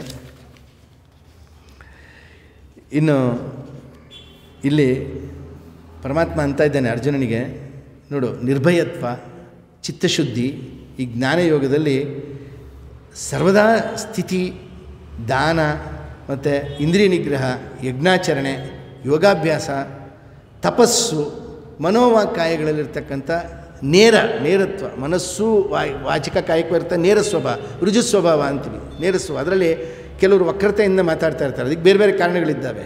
ರುಜುತನ ಅಂತ, ಮತ್ತು ಅಹಿಂಸೆ, ಸತ್ಯ ಭಾಳ ಕಷ್ಟ ಕಲಿಯುಗದಲ್ಲಿ. ಆಮೇಲೆ ಅಕ್ರೋಧ, ಕೋಪ ಮಾಡ್ಕೊಳ್ಳೋದೇ ಇರೋದು, ತ್ಯಾಗ, ತಡ್ಕೊಳ್ಳೋದು, ಶಾಂತಿ, ಮತ್ತು ಆಮೇಲೆ ಈ ಪಿಷಣ ಅಂದರೆ ಚಾಡಿ ಹೇಳದೇ ಇರತಕ್ಕಂಥದ್ದು, ಮತ್ತು ವಿಷಯಾಸಕ್ತಿ ರಾಹಿತ್ಯವಾಗಿರ್ತಕ್ಕಂಥದ್ದು,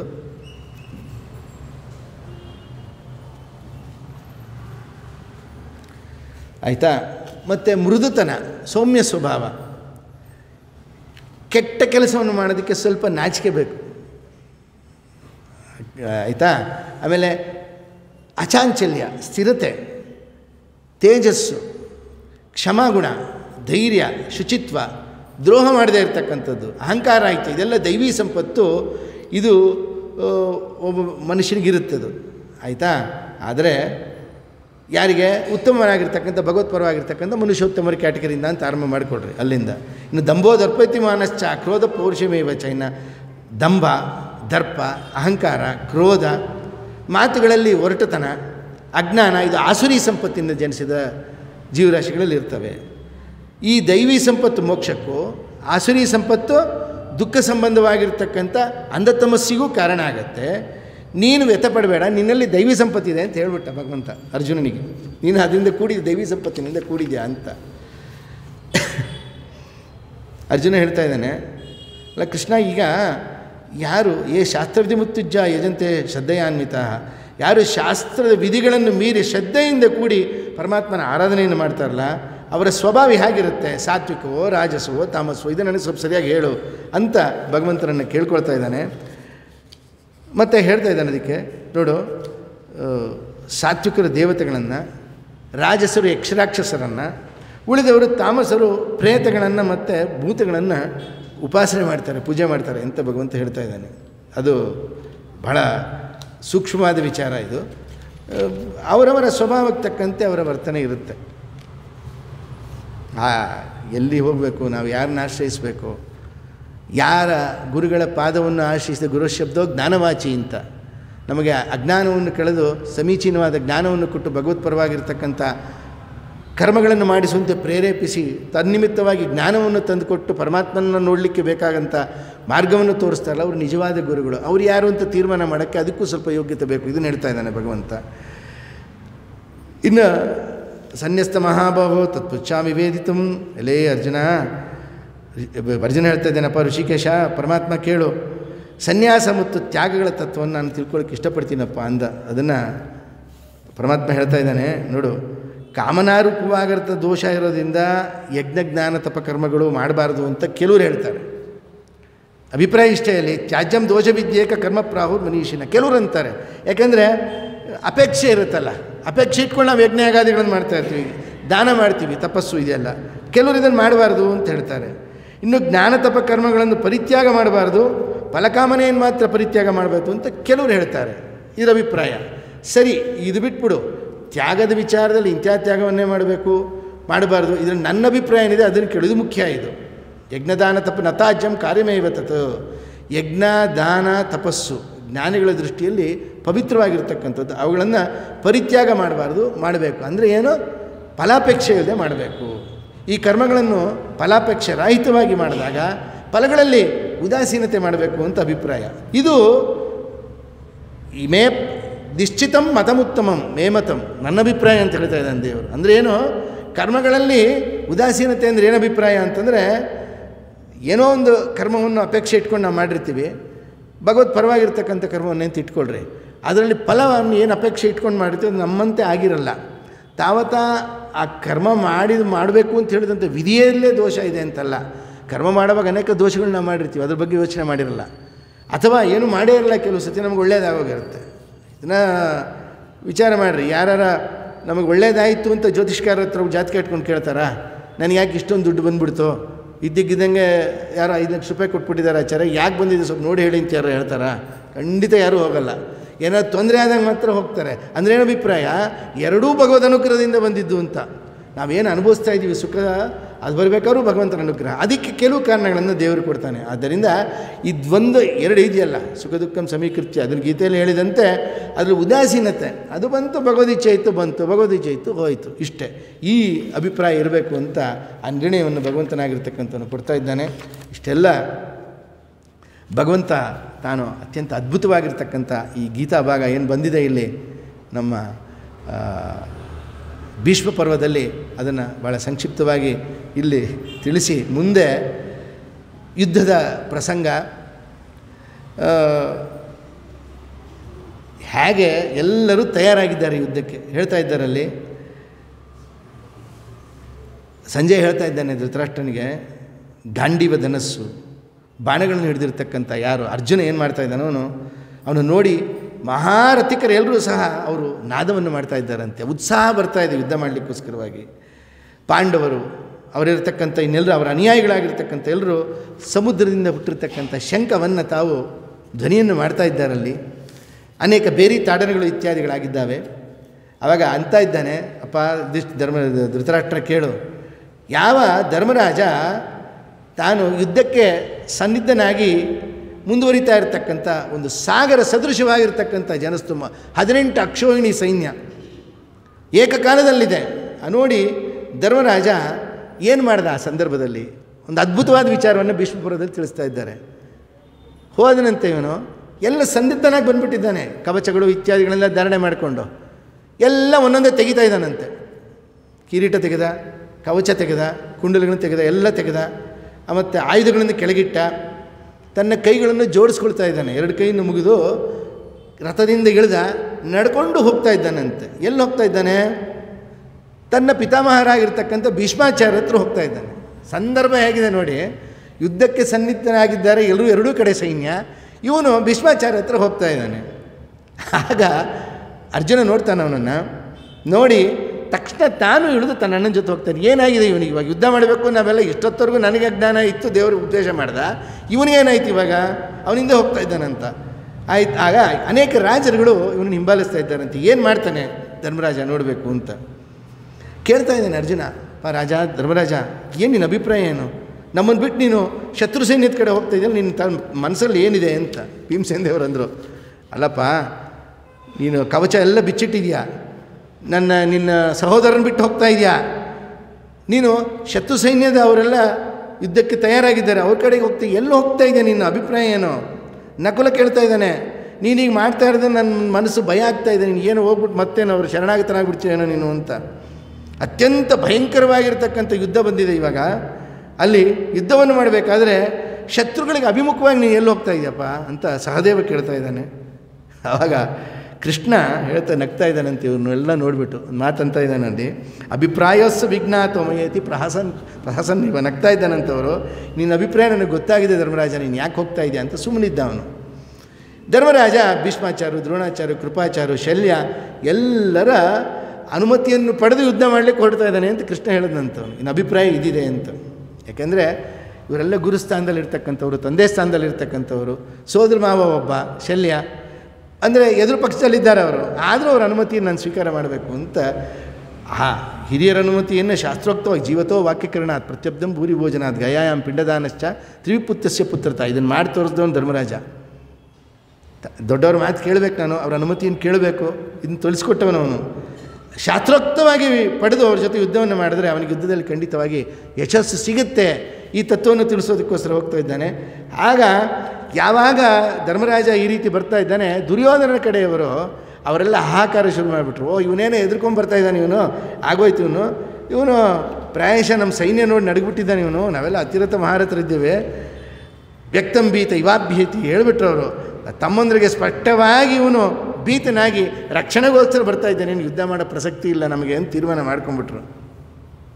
ಅಲ್ಲ ಯಾಕೆ ಈ ಬುದ್ಧಿ ಬಂತು ಇವನಿಗೆ? ಇನ್ನೂ ಮತ್ತು ಪ್ರಶ್ನೆನೂ ಬಂತು. ಸಾಮಾನ್ಯರಿದ್ದಾರೆ ಅಲ್ಲಿ, ಭೀಮಸೇನ ದೇವರಿದ್ದಾರೆ, ಅರ್ಜುನ ಇದ್ದಾರೆ, ಕೃಷ್ಣ ಪರಮಾತ್ಮನೇ ಸಾಕ್ಷಾತ್ತಾಗಿದ್ದಾನೆ. ಹೀಗಿರೋ ಯಾಕೆ ಈ ರೀತಿ ಮಾಡ್ತಾ ಇದ್ದಾನೆ ಧರ್ಮರಾಜ? ಈ ಪ್ರಶ್ನೆ ಬಂದಾಗ ಅವಾಗಂತ ಇದ್ದಾರೆ, ಅಲ್ಪ ಧೈರ್ಯ ಇರ್ತಕ್ಕಂಥ ಇವನು ಹೃದಯ ಸ್ವಲ್ಪ ಭಯಗ್ರಸ್ತವಾಗಿದೆ. ಇವನು ನೋಡಿದ್ರೆ ಕ್ಷತ್ರಿಯ ಕುಲದಲ್ಲಿ ಹುಟ್ಟಿದಾನೆ ಇಲ್ವೋ ಅಂತ ಅನುಮಾನ ಬರ್ತಿದೆ. ಈ ರೀತಿ ಅವರವ್ರ ಮನಸ್ಸಿಗೆ ಬಂದಂಗೆ ಪಾಪ ಏನೇನೋ ಮಾತುಗಳನ್ನೆಲ್ಲ ತಿಳ್ಕೊಂಡ್ರು. ಆವಾಗ ಇವನು ಭೀಷ್ಮಾಚಾರ್ಯ ಹತ್ರ ಹೋಗ್ತಾ ಇದ್ದಾನೆ. ಹೋಗಿ ತನ್ನ ಎರಡೂ ಕೈಗಳಿಂದ ಅವರ ಪಾದವನ್ನು ಒತ್ತಿ ಧರ್ಮರಾಜ ಅವ್ರನ್ನ ಕುರಿತು ಮಾತಾಡ್ತಾ ಇದ್ದಾನಂತವನು. ಆಗ ಹೇಳ್ತಾ ಇದ್ದಾನೆ ಭೀಷ್ಮಾಚಾರ್ಯ, ಯಾರಿಂದಲೂ ಸೋಲಿಸಲಾಗದೇ ಇರತಕ್ಕಂಥ ಅಪ್ರತಿಮ ಸಾಹಸಿ ನೀವು ಭೀಷ್ಮಾಚಾರ್ಯ.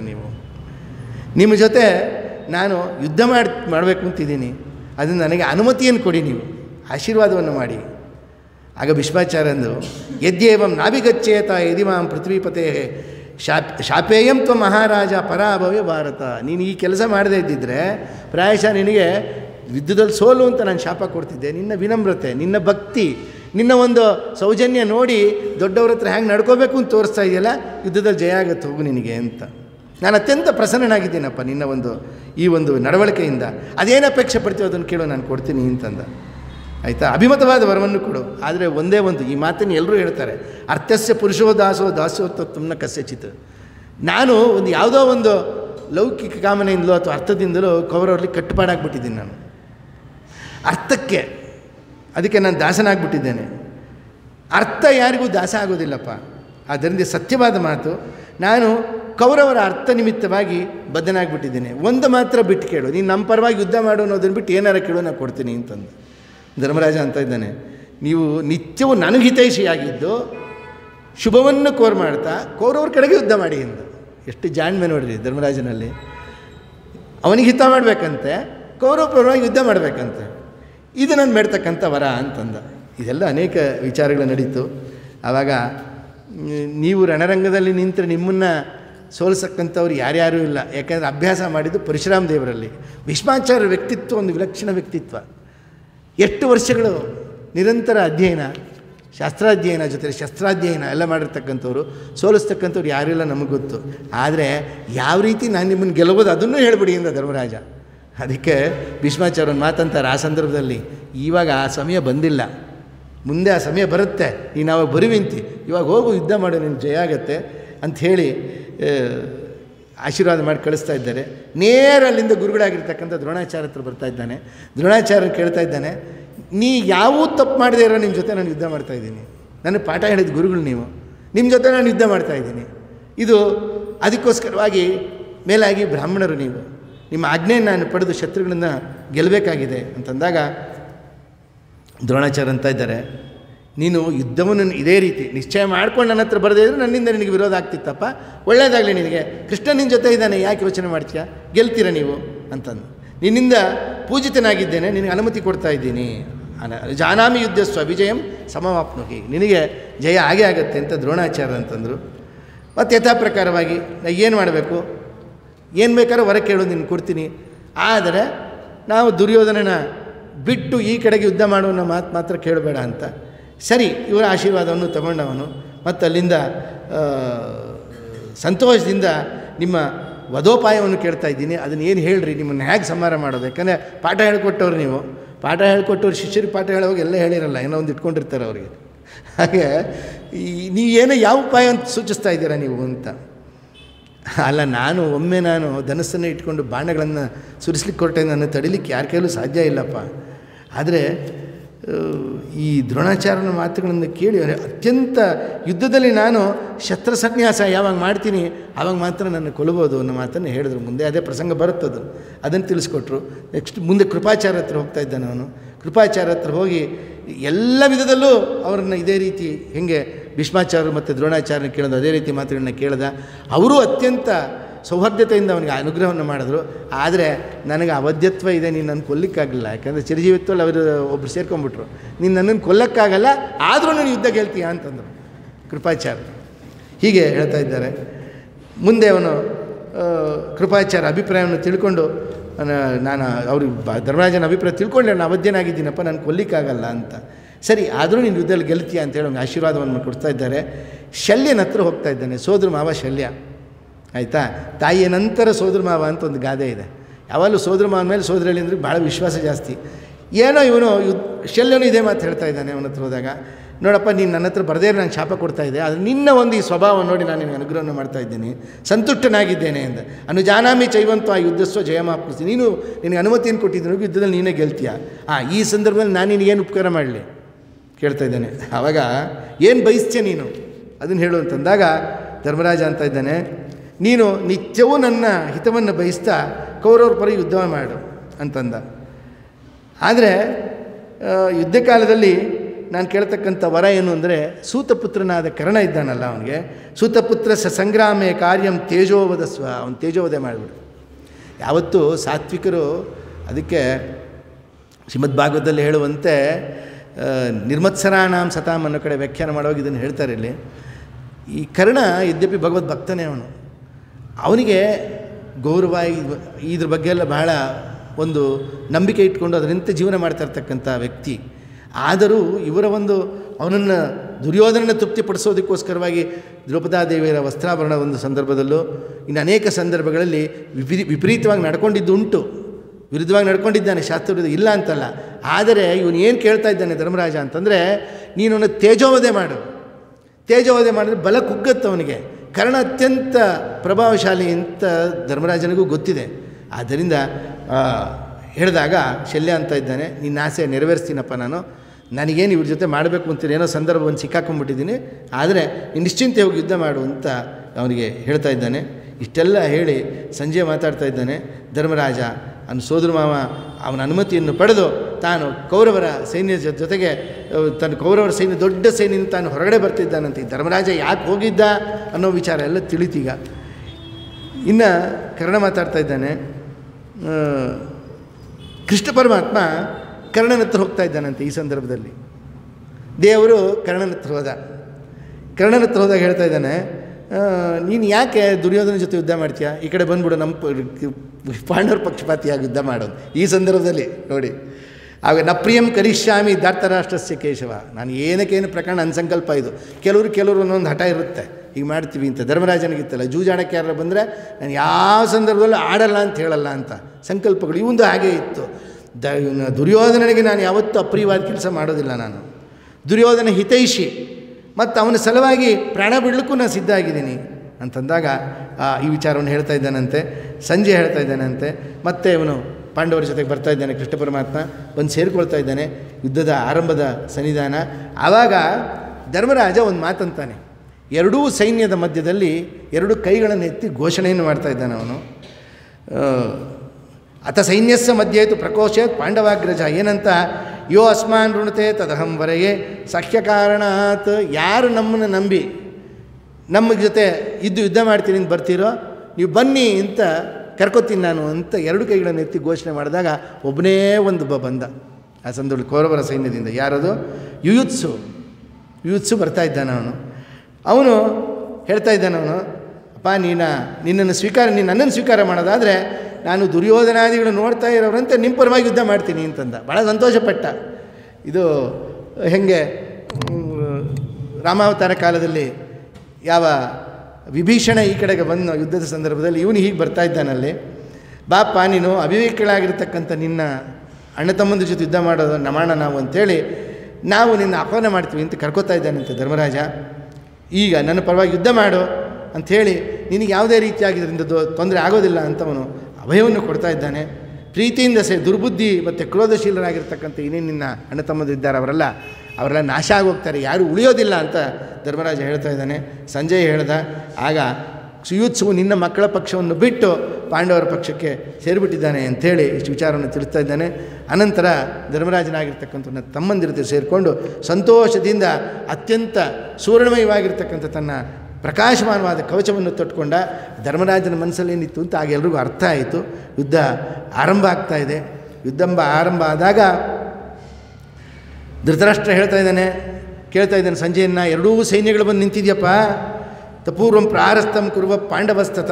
ಕೌರವರು ಪಾಂಡವರು ಏನು ಮಾಡಿದ್ರು, ಯಾರ ಮೇಲೆ ಮೊದಲು ಯುದ್ಧ ಮಾಡಿದ್ರು ಇತ್ಯಾದಿ ವಿಚಾರಗಳನ್ನು ತಿಳಿಸ್ಕೊಡು ಅಂತಂದಾಗ ಆವಾಗ ಹೇಳ್ತಾ ಇದ್ದಾನೆ, ಅನೇಕ ರೀತಿಯಾಗಿರ್ತಕ್ಕಂಥ ರೋಮಾಂಚಕಾರಿಯವಾಗಿರ್ತಕ್ಕಂಥ ಕುತೂಹಲವಾದಂಥ ಶಬ್ದ ಉಂಟಾದಾಗ ಭೀಮಸೇನ ದೇವರು ಗೂಳಿಯಂತೆ ಗರ್ಜನೆ ಮಾಡಲಾಗ್ತಾರೆ. ಭೀಮಸೇನ ದೇವರ ಪರಾಕ್ರಮವನ್ನು ವರ್ಣನೆ ಮಾಡ್ತಾ ಇದ್ದಾರೆ. ಬಹಳ ಒಂದೊಂದು ಇದು ತುಂಬ ವಿಚಾರಗಳಿದ್ದಾವೆ ಇಲ್ಲಿ ಯುದ್ಧದ ಪ್ರಸಂಗ. ಭೀಮಸೇನ ದೇವರು ನಮ್ಮ ಗುರುಗಳು, ಅವ್ರ ವಿಚಾರ ತಿಳ್ಕೊಂಡು ಮುಂದೆ ಹೋಗೋಣ. ಗರ್ಜನೆಯನ್ನು ಮಾಡ್ತಾ ಇದ್ದಾರಂತೆ. ಭೀಮಸೇನ ದೇವರ ಗರ್ಜನೆ, ಶಂಖನಾದಗಳು, ನಗಾರಿ ಇತ್ಯಾದಿಗಳ ಒಂದು ಘೋಷ ಎಲ್ಲವೋ ಅದೆಲ್ಲ ಸಿಂಹ ಒಂದು ಗರ್ಜನೆಯಂತೆ ಅವರಿಗೆ ಮುಳುವಾಯಿತಂತೆ. ಏನಾಗ್ತಾ ಇದ್ದಾರೆ, ಹಯಾನಾಂ ಯಶಮಾನಾಯಾಮ್. ಅಲ್ಲೇನಾಗ್ತಾ ಇದೆ, ಭೀಮಸೇನ ದೇವರ ಗರ್ಜನೆ, ಸಹಸ್ರ ಸಂಖ್ಯೆಯಲ್ಲಿರ್ತಕ್ಕಂಥ ಸೈನ್ಯದಲ್ಲಿ ಎಲ್ಲ ಅಶ್ವಗಳು ಮತ್ತು ಕುದುರೆಗಳು ಆನೆಗಳು ಗೀಳಿಡ್ತಾ ಇರ್ತಲ್ಲ, ಅದಕ್ಕಿಂತ ಮೀರಿದ ಶಬ್ದ ಅಂತೆ ಗರ್ಜನೆ. ಅಂಥ ಒಂದು ಗರ್ಜನೆಯನ್ನು ಮಾಡ್ತಾ ಇದ್ದಾರೆ. ಮತ್ತು ಭೀಮಸೇನ ದೇವರ ಕೇಳಿ ಸೈನ್ಯಗಳು ಹೆದರ್ಕೊಂಡ್ಬಿಟ್ಟುವಂತೆ ತಕ್ಷಣಕ್ಕೆ ಅವರು ಭಯಂಕರವಾಗಿರ್ತಕ್ಕಂಥ ರೂಪವನ್ನು ತೋರಿಸ್ತಾ ಇದ್ದಾರಂತೆ. ಮೇಘದಂತೆ ಗರ್ಜನೆಯನ್ನು ಮಾಡ್ತಾ ಇದ್ದಾರೆ. ನಿನ್ನ ಮಕ್ಕಳನ್ನ ಹೆದರಿಸ್ತಾ ಇದ್ದಾರೆ. ಸಂಜೆ ಹೇಳ್ತಾ ಇದ್ದಾನೆ, ಧೃತರಾಷ್ಟ್ರನಿಗೆ. ನಿನ್ನ ಸೈನ್ಯದ ಮೇಲೆ ಎರಗಿ ಬೀಳ್ತಾ ಇದ್ದಾರೆ. ಮುಂದೆ ಬರ್ತಾ ಇರ್ತಕ್ಕಂಥ ಆ ಮಹಾಧನುರ್ಧಾರಿಯಾಗಿರ್ತಕ್ಕಂಥ ಭೀಮಸೇನ ದೇವರು ಇವರು ಗದಾಯುದ್ಧ ಅಲ್ಲ, ಧನುರ್ಯುದ್ಧವನ್ನು ಮಾಡಿದ್ದಾರೆ. ಆವಾಗ ನಿನ್ನ ಮಕ್ಕಳು ಹೇಗೆ ಮೋಡಗಳು ಸೂರ್ಯನನ್ನು ಆವರಿಸಬೇಕು ಹಾಗೆ ಭೀಮಸೇನ ದೇವರನ್ನ ಮುತ್ಕೊಂಡ್ಬಿಟ್ರಂತೆ. ಯಾರು? ದುರ್ಯೋಧನ, ದುರ್ಮುಖ, ದುಸ್ಸಹ, ಶಲ, ಅತಿರಥ, ದುಶ್ಯಾಸನ ಮತ್ತು ದುರ್ಮರ್ಶನ, ವಿಂಶತ, ಚಿತ್ರಸೇನ, ವಿಕರ್ಣ, ಪುರುಮಿತ್ರ, ಜಯಭೋಜ ಇವರೆಲ್ಲ ಇವ್ರನ್ನ ಮುತ್ಕೊಂಡ್ಬಿಟ್ರು. ತಮ್ಮ ತಮ್ಮ ದೊಡ್ಡ ಧನಸ್ಸನ್ನು ಅವರೆಲ್ಲ ಜಾಡಿಸ್ತಾ ಹೊರಬಿಟ್ಟ ಸರ್ಪದಂತೆ ಮಿಂಚಿನಂತೆ ಬಾಣಗಳ ಬತ್ತಗಳನ್ನು ತೆಗೀತಾ ಭೀಮಸೇನ ದೇವರು ಸುತ್ತೂರು ಸೇರ್ಕೊಂಡ್ಬಿಟ್ರಂತೆ. ಭೀಮಸೇನ ದೇವರು ಹೋಗ್ತಾ ಇದ್ದಾರೆ. ಅಭಿಮನ್ಯು, ನಕುಲ, ಸಹದೇವರು ಮತ್ತು ದ್ರುಪದನ ಮಗನಾಗಿರ್ತಕ್ಕಂಥ ದುಷ್ಟದ್ಯುಮ್ನ ಇವರೆಲ್ಲ ಅವರು ಸಹ ಹರಿತವಾದ ಬಾಣಗಳನ್ನು ತಗೊಂಡು ಭೀಮಸೇನ ದೇವರಿಂದ ಅವರು ಹೋಗ್ತಾ ಇದ್ದಾರಂತೆ. ಭೀಮಸೇನ ದೇವರು ತಮ್ಮ ಪರಾಕ್ರಮವನ್ನು ಪ್ರಕಟ ಮಾಡ್ತಕ್ಕಂಥ ಕಾಲ ಬಂದಿದೆ. ಅತ್ಯಂತ ಅದ್ಭುತವಾಗಿ ಇವರು ಯುದ್ಧವನ್ನು ಮಾಡ್ತಾ ಇದ್ದಾರಲ್ಲಿ. ಇನ್ನು ಒಂದು ಕಳಿಂಗ ದೇಶದ ರಾಜರ ಜೊತೆ ಭೀಮಸೇನ ದೇವರು ಯುದ್ಧ ಮಾಡಿದ ಪ್ರಸಕ್ತಿಯನ್ನು ತಿಳಿಸ್ಕೊಡ್ತಾ ಇದ್ದಾರೆ ಇಲ್ಲಿ. ದುರ್ಯೋಧನದಿಂದ ಆಜ್ಞಾಪಿಸಲ್ಪಟ್ಟ ಸೇನಾಧಿಪತಿಯಾಗಿರ್ತಕ್ಕಂಥ ಕಳಿಂಗ ಅದ್ಭುತ ಕಾರ್ಯವನ್ನು ಮಾಡ್ತಾ ಇದ್ದಾನಂತವನು.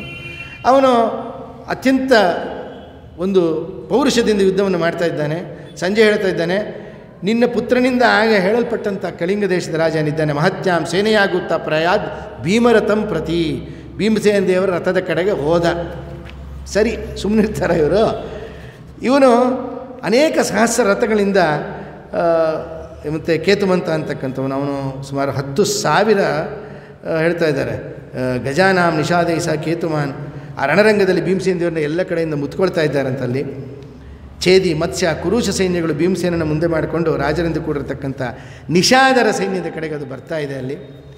ಅಲ್ಲಿ ಸೈನ್ಯದ ಜೊತೆಯಲ್ಲಿ ಯುದ್ಧ ಮಾಡ್ತಾ ಇರ್ತಕ್ಕಂಥ ಭೀಮಸೇನ ದೇವರು ಬಹಳ ದೊಡ್ಡದಾದ ಒಂದು ಶಬ್ದವನ್ನು ಮಾಡಿದ್ರೆ ಸಾಗರದ ಒಂದು ಗರ್ಜನೆಯೂ ಕೂಡ ತಣ್ಣಗಾಗಬೇಕನ್ನೋ ಆ ರೀತಿ ಇತ್ತಂತೆ.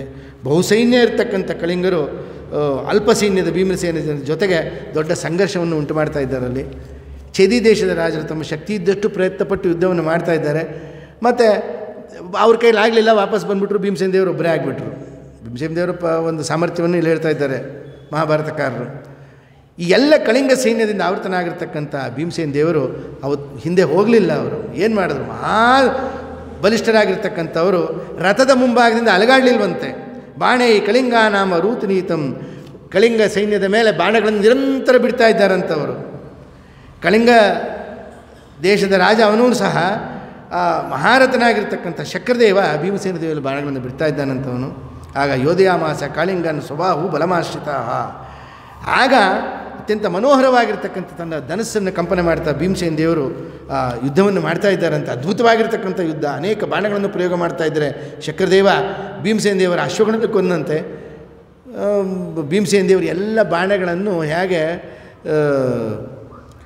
ಮೋಡಗಳು ಮಳೆಯನ್ನು ಸುರಿಸುವಂತೆ ಆ ಬಾಣಗಳನ್ನೆಲ್ಲ ಸರಿಸ್ಕೊಂಡ್ರಂಥವರು. ಏನಾಗಬೇಕಾಗಿದೆ ಮಹಾನುಭಾವರು ವಾಯುದೇವರು. ಭೀಮಸೇನ ದೇವರು ಕುದುರೆ ಇಲ್ಲದೆ ಇರತಕ್ಕಂಥ ರಥದ ಮೇಲೆ ನಿಂತ್ಕೊಂಡ್ರಂತೆ. ಕುದುರೆ ಇರಲಿಲ್ಲ, ಕುದುರೆ ಸತ್ತೋಗಿದೆ, ಅವರೊಬ್ಬರೇ ನಿಂತಿದ್ದಾರೆ ಅವರು. ಯಾವಾಗ ಈ ನಿಲುವಿನಲ್ಲಿರ್ತಕ್ಕಂಥವರು ಕಬ್ಬಿಣದ ಗದೆಯನ್ನು ತೆಗೆದವರು ತಿರುಗಿಸಿ ಎಸಿತಾ ಇದ್ದಾರಂಥವರು. ಎಲ್ಲ ಮರಗಳು ಗಿಡಗಳು ಉರುಳುವಂತೆ ಅಲ್ಲಿರ್ತಕ್ಕಂಥ ಸೈನ್ಯದಲ್ಲಿರ್ತಕ್ಕಂಥ ಕೌರವರ ಸೈನ್ಯದಲ್ಲಿ ಕೆಳಗಡೆ ಬೀಳ್ತಾ ಇದ್ದಾರಂತೆ. ತನ್ನ ದೊಡ್ಡ ಗದೆಯನ್ನು ಬಿಟ್ಟು ದಾರುಣವಾದ ಒಂದು ಉತ್ತಮವಾದ ಕರ್ಮವನ್ನು ಮಾಡೋದಕ್ಕೆ ಉದ್ದುತ್ತ ಬಾಹು ನಿಶ್ಚಿತಂ ಚಿಕಿರ್ತಂ ಕರ್ಮ ದಾರುಣಂ, ಒಂದು ಓರೆಯಿಂದ ಖಡ್ಗವನ್ನು ತೆಗಿತಾ ಇದ್ದಾರಂತೆ. ಎಲ್ಲ ತೋರಿಸ್ಕೊಡ್ತಾ ಇದ್ದಾರಲ್ಲಿ. ಯಥಾಯುದ್ಧ ಮಾಡಿದ್ರು, ಧನುರ್ಧಾರಿಯಾಗಿ ಧನುರ್ಯುದ್ಧ ಮಾಡಿದ್ರು, ಈಗ ಖಡ್ಗವನ್ನು ಇಟ್ಕೊಂಡು ಯುದ್ಧವನ್ನು ಮಾಡ್ತಾ ಇದ್ದಾರೆ. ಇದರೆಲ್ಲ ಪರಿಣಿತರು ಇವರು ಅಂತ ತೋರಿಸ್ಕೊಡ್ತಾ ಇದ್ದಾರೆ ಅವರು. ಹಾಗೆ ಸುವರ್ಣಮಯವಾಗಿರ್ತಕ್ಕಂಥ ನಕ್ಷತ್ರದಿಂದ ಮತ್ತು ಅರ್ಧಚಂದ್ರನಿಂದ ಅಲಂಕೃತವಾದ ಒಂದು ಎತ್ತಿನ ಚರ್ಮ ಅದು ಹಿಡಿಯಿರ್ತಕ್ಕಂಥ ಗುರಾಣಿಯನ್ನು ಕೈಲಿ ಹಿಡ್ಕೊಂಡಿದ್ದಾರಂತೆ ಭೀಮಸೇನ ದೇವರು.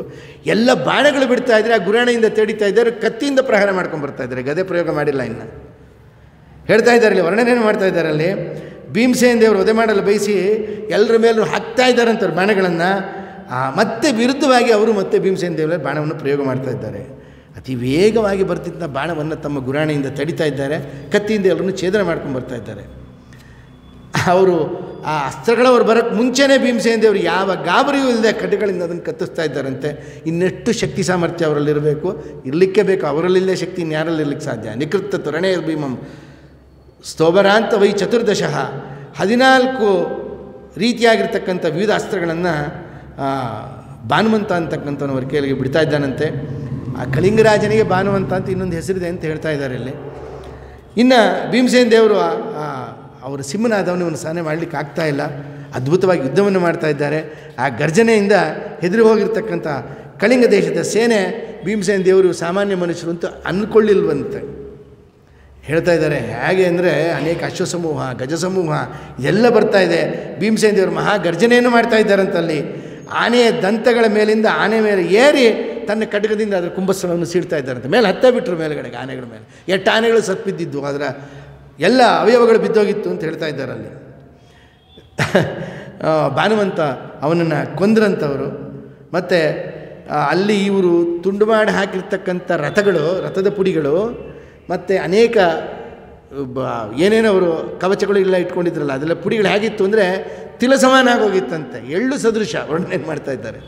ಇದು ಉತ್ಪ್ರೇಕ್ಷೆ ಅಲ್ಲ, ಭೀಮಸೇನ ದೇವರ ಸಾಮರ್ಥ್ಯ ಅಷ್ಟಿದೆ. ಇದು ಅವೆಲ್ಲ ಭೂಮಿ ಮೇಲೆ ಆ ರೀತಿ ಅಷ್ಟೊಂದು ಚೂರು ಚೂರಾಗಿ ಬಿದ್ದುಬಿಟ್ಟಿತ್ತಂಥದ್ದು.